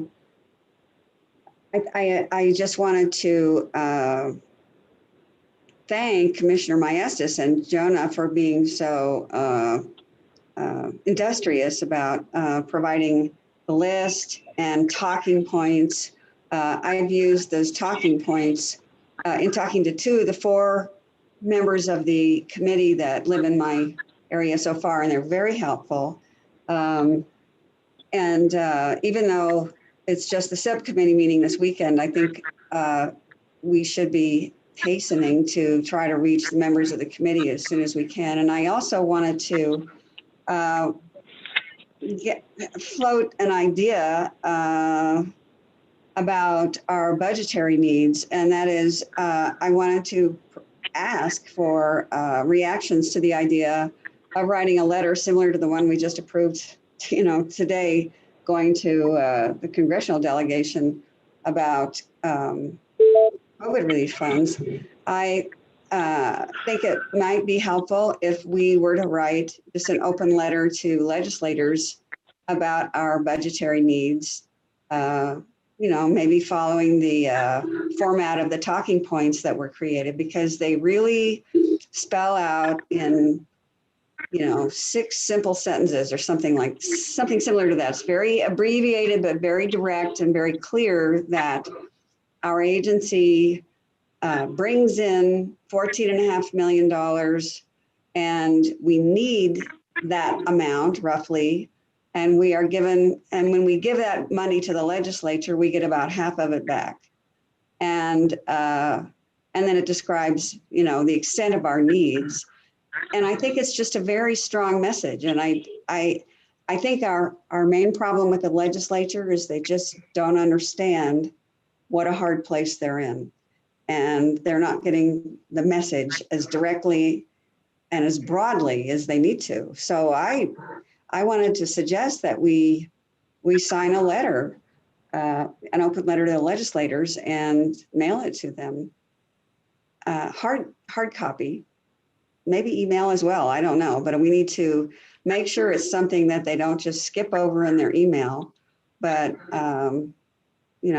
draws their attention to our situation. Any comments? And I'd like to hear reactions from anybody about that. Other commissioners' thoughts? Well, I don't think there's anything wrong with doing that. And it's once again, it's getting folks to read it is the big challenge. Yeah. But Commissioner Maestas, go ahead. Well, I've been in government for so long, but I'm still aspirational and hopeful.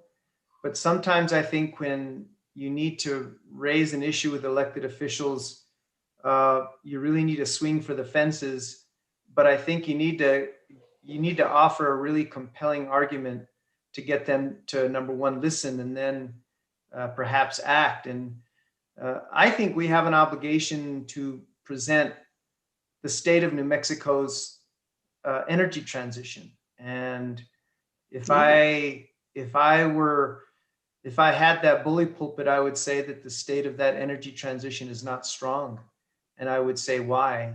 Because as the PRC goes, so goes our energy transition. And it's one thing to be recognized nationally for legislation. It's another to really be recognized for your ability to successfully implement it. And I don't think we're there. And so I think that we probably do need to maybe get a bigger bullhorn or and call attention to this. And if it's an open letter, it is. I would even say, Mr. Chair, you offer it as your assessment of the state of New Mexico's energy transition. And I think what we're doing is we're correlating it to two things, to these unfunded mandates, these significant pieces of legislation that have represented a significant increase in our level of effort without funding. And then the other is that evaluation that the legislature requested in 2017. And I think really in all reality, they cherry picked which ones they want to address, like removing the fire marshal. But those recommendations that speak to adding more technical expertise, adding stable and consistent funding, I think those two fundamental recommendations still stand. I mean, and that was 4 years ago.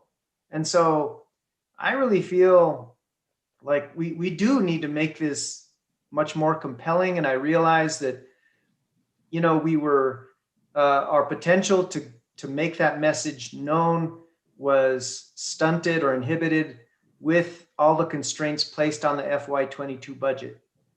But now I think we're realizing we need to really bring this to the attention of not just the executive, but the legislative.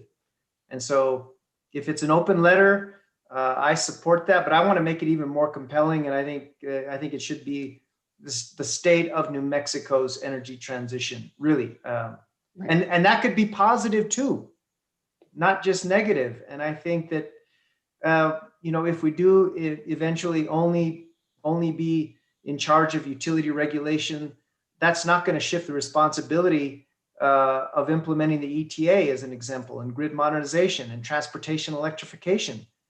So even with that worst case scenario where we only do utility regulation, the mandate's still there, but the mandate exists without adequate funding. Yeah. I completely agree with that. I think we do need to talk about that at the beginning and then talk about our needs at the end. But I absolutely agree.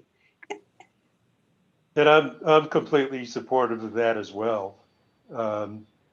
Commissioner, I'm happy to work on that with Commissioner Hall and whoever else wants to. Right. And I know, I think we have the framework in that PowerPoint, but we can certainly build on that and make it an annual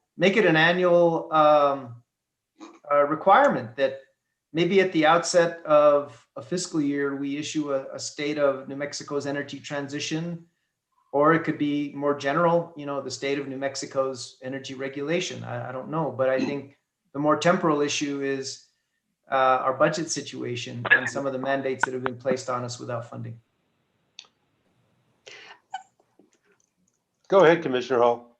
Well, I was just going to say in connection with that, I think another important way we communicate with the legislature is through our FIRs. And I had communicated to Chief of Staff, and General Counsel last week about how I was concerned that I saw at least one FIR go over to the legislature that did not acknowledge, it stated that it was consistent with our policy and precedent, and it did not acknowledge our policy as being implementing the Energy Transition Act, and it didn't refer to a relevant precedent that had just occurred. So I think we need to make sure that in all our FIRs that pertain to bills that we're commenting on, that we own it. We own the ETA. We say that as part of our policy, and we don't make errors like that. We include precedent that's current that reflects the impact of the ETA, because that is our big direction legally that's going to color every decision we make going forward. So we need to embrace that in our FIRs. And I know Jason and Mike know what I'm talking about, but I think it can't be emphasized enough, because we can't be on the one hand sending out a letter that says here's where we are in the ETA, and this is our main thrust of work for which we need all this funding, and then send out FIRs that are talking pre-ETA. That just doesn't work. So hopefully we can get that fixed. Okay. Other commissioner comments? Mr. Chairman, this is Commissioner Vicente Aguilar. I was disconnected, so I had to redial. I was just wondering if I got any response from the General Counsel's office about my request about sending a letter.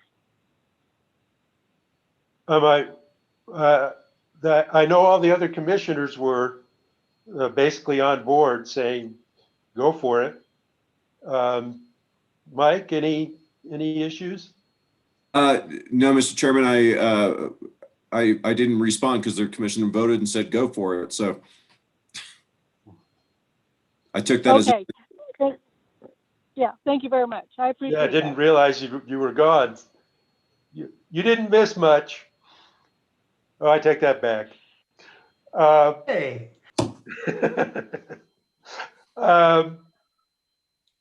So I had a couple of comments. Number one, so Friday we've got our 2-year work plan session. I know I sent my thoughts to Mike, or my little summary of stuff, and I don't know if that's gotten distributed, but I wanted to ask all participants who have put together a list of issues to submit them to Mike, so he can submit them to commissioners and we have a chance to look them over ahead of the meeting. I think that'll help us get things done quicker and smoother and more effectively. So that was the first comment. Mike, have you distributed those comments to folks, or those preliminary notes? With respect to the one that you sent me, I did ask Isaac to include it with the materials. I will follow up and see whether that's actually was distributed or whether, but I think it was. As far as these materials that are going back and forth between the commissioners, because we were exchanging, I think they should be disclosed with the agenda for the work session. So I think what we'll do is do something along the lines of what we're proposing to do with the open meetings, and put a hyperlink to the materials so the public can see what we're talking about. Okay. Mr. Commissioner Chair, Hall? I don't think I got anything from you having to do with the upcoming meeting recently. I was just looking at my email and I don't see anything. I hadn't seen it, and I don't know. I know Commissioner Maestas had put something together. I know that I received a copy, but I don't know if it's been generally distributed to the commissioners and the meeting participants. So I just want to be sure everybody gets a chance. I'll follow up on that. I'll follow up on that. I also sent my notes as well. So okay, I'd like to see others in advance if they're available. That's the idea. It's helpful. Yes, Mr. Chairman, Commissioners, I have a plan to have a discussion with Commissioner Fishman on how to present that. And there's an email in his inbox patiently waiting for his attention. So. Okay. Thank you, Jason. I'll talk to you after the meeting. Okay, terrific. Will do. And one other comment is, we had these couple items that got removed from the agenda, but this is an issue I've raised in the past, is for me, for getting prepared for our meetings is made more difficult by the fact that we get the agenda on Friday, and then supporting documentation for a lot of the stuff just kind of dribbles in afterwards. And it makes it confusing and difficult to prepare and to read stuff. And I wanted to re-raise the idea that the only items that we should consider in our Wednesday open meetings, we should have complete documentation ready for them the Friday before. So commissioners have ample time to read through, get questions, be sure they thoroughly understand what's coming before us without feeling a last minute rush.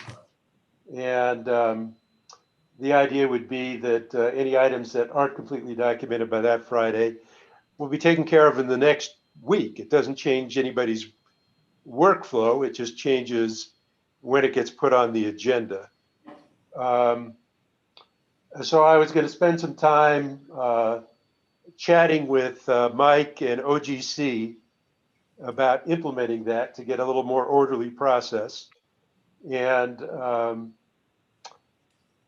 I'd encourage other commissioners, well, number one, to comment on that idea, and number two, encourage them to talk with Mike as well if they have a particular opinion on it. So Mr. Chairman, I think I raised that issue, so I think you know where I stand. So there's one person who's I think a positive. He's smiling. So anyway, I just wanted to raise that, let you know I was pursuing it, and might have, depending on the discussions with Mike, might have a formal item on the agenda for us to vote on in terms of process in the next week or two. Mr. Chair. Yes, Commissioner So Hall. I'm also in favor of that. And I know it's very hard for general counsel to always make it happen. And I actually had a long conversation with Mike on not just that topic, a number of topics, but that topic just yesterday. And, you know, they do have a very large workload and they're down an employee. And I know it's hard, but I think we just have to keep working to make it happen, because our work is not going to become less. And I think it, you know, I hope they can hire someone as soon as possible. I think we just have to keep pushing. I think we're in the hard part now where we have to push as much as we can for the funding to get the people we need so we can get things done. And that's just our situation. So we all just have to keep slugging away. But I really agree that we, as commissioners, if we're going to make solid decisions, we have to have enough time to consider things. I mean, I need a couple of nights to think about things, you know, that so I can reflect after I've read everything, so I can reflect and ask questions. And sometimes it's really hard to do that just on Mondays and Tuesdays, especially when information keeps coming in over that period of time too. So I've talked with Mike about this, and he's probably ready to slap me in the face right now that I raised this, because he feels it might create more work. I actually think it's going to save work, but I'm going to have some discussions, save work for OGC. But I need to have a couple of discussions with Mike and kick it around and be sure we understand each other's point of view. But just to let folks know, I'm working on that. And I think it's a direction we need to head.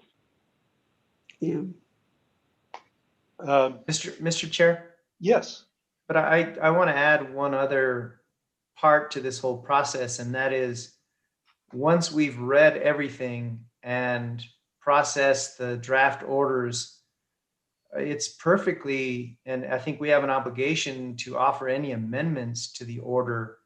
And I would much rather offer an amendment to an order on the Tuesday before in conjunction with OGC's regular meeting, instead of, you know, talking through an amendment on the fly during one of the meetings. And so I think that's another reason why I think this proposal will really give us more time to make amendments prior to the meeting. And I agree. I think that's another opportunity to make the meetings flow quicker and more smoothly. We did a terrific job. We did a terrific job today with the moratorium legislation, but there's an example of, hey, maybe if we, you know, been able to talk through on Tuesday, we could have done that a little quicker and more smoothly. So I'm just agreeing. Commissioner Hall, were you going to say something? No, I think it was Commissioner Vicente Aguilar. Oh, yes, that's me, Mr. Chair. Go ahead. Yes, I also, I am in support to make changes of how. Whoops, we're losing you, Commissioner. Oh, can you hear me now? Now, yeah, much better. Okay, I said I'm in support to change the procedure from the General Counsel's office, the way they circulate their information on all the cases that are going to be heard. I'm just going to make a proposal. I'll put it on the table. Let's see what the commissioners think. After all, it's the commission that sets the rules as to how they want to conduct their meetings. And would they like a preparation time? Would they like a work session once the agenda has been finalized? In the past, when I was a commissioner in 2010, on Tuesdays, we had an open meeting. And then we also had an open meeting on Thursdays. And then somewhere along the line, the commissioners, prior commissioners, changed that to one meeting per week. But what I am also learning, what I've learned also is that prior to 2010, prior commissioners had a work session on a Tuesday, and they had their open meeting on a Thursday. Maybe that's something that we want to redevelop, but that's just my 10 cents. Thank you. You just blew me away, Commissioner. Nothing I'd ever really thought about, but certainly worth considering. Particularly if you're doing Zoom meetings. Yeah. And I got to talk over Cynthia for once. For once. That was fun. No, go ahead, Cynthia.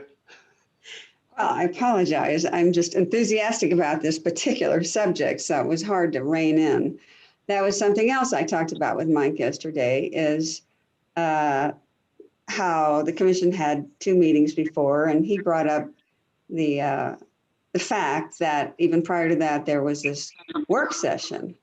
And I think those can be very beneficial. I had that experience when I was a Bernalillo County Planning Commissioner, and we had work sessions in advance of our regular sessions in which we just discussed, well, staff presented the facts of the case to us and identified the law that applied, but we had the opportunity to ask a lot of questions about the facts of the case, and it was very helpful. And Mike explained that I guess in the past, and I don't think he was present at the commission when they were going on, but apparently these working sessions were an opportunity for commissioners to learn more about the cases. They don't deliberate on what the decision is, but they can at least learn a lot about the cases themselves. And so, and ask questions of general counsel. So I'm in favor of something like that. And I don't know if that would speed things up, but I can't see how it could slow things down. I think it could be very helpful. So I guess I would encourage everybody to have more discussions with general counsel on this. And in the coming few weeks, we can do a proposal. I think it's a lot easier to do these days than it was in the past with Zoom. And even when the pandemic's under control, and we get back to in-person meetings and the travel that can be attached to that, we have the technology now to deal with it in a way that it doesn't become overly burdensome. So it's worth considering. Yeah. So thank you, Commissioner Vicente Aguilar, for raising that. If there are no more comments, Commissioner Byrd, you've been quiet for a while. Hint, hint. Hint, hint. Okay, we're adjourned. Thank you all.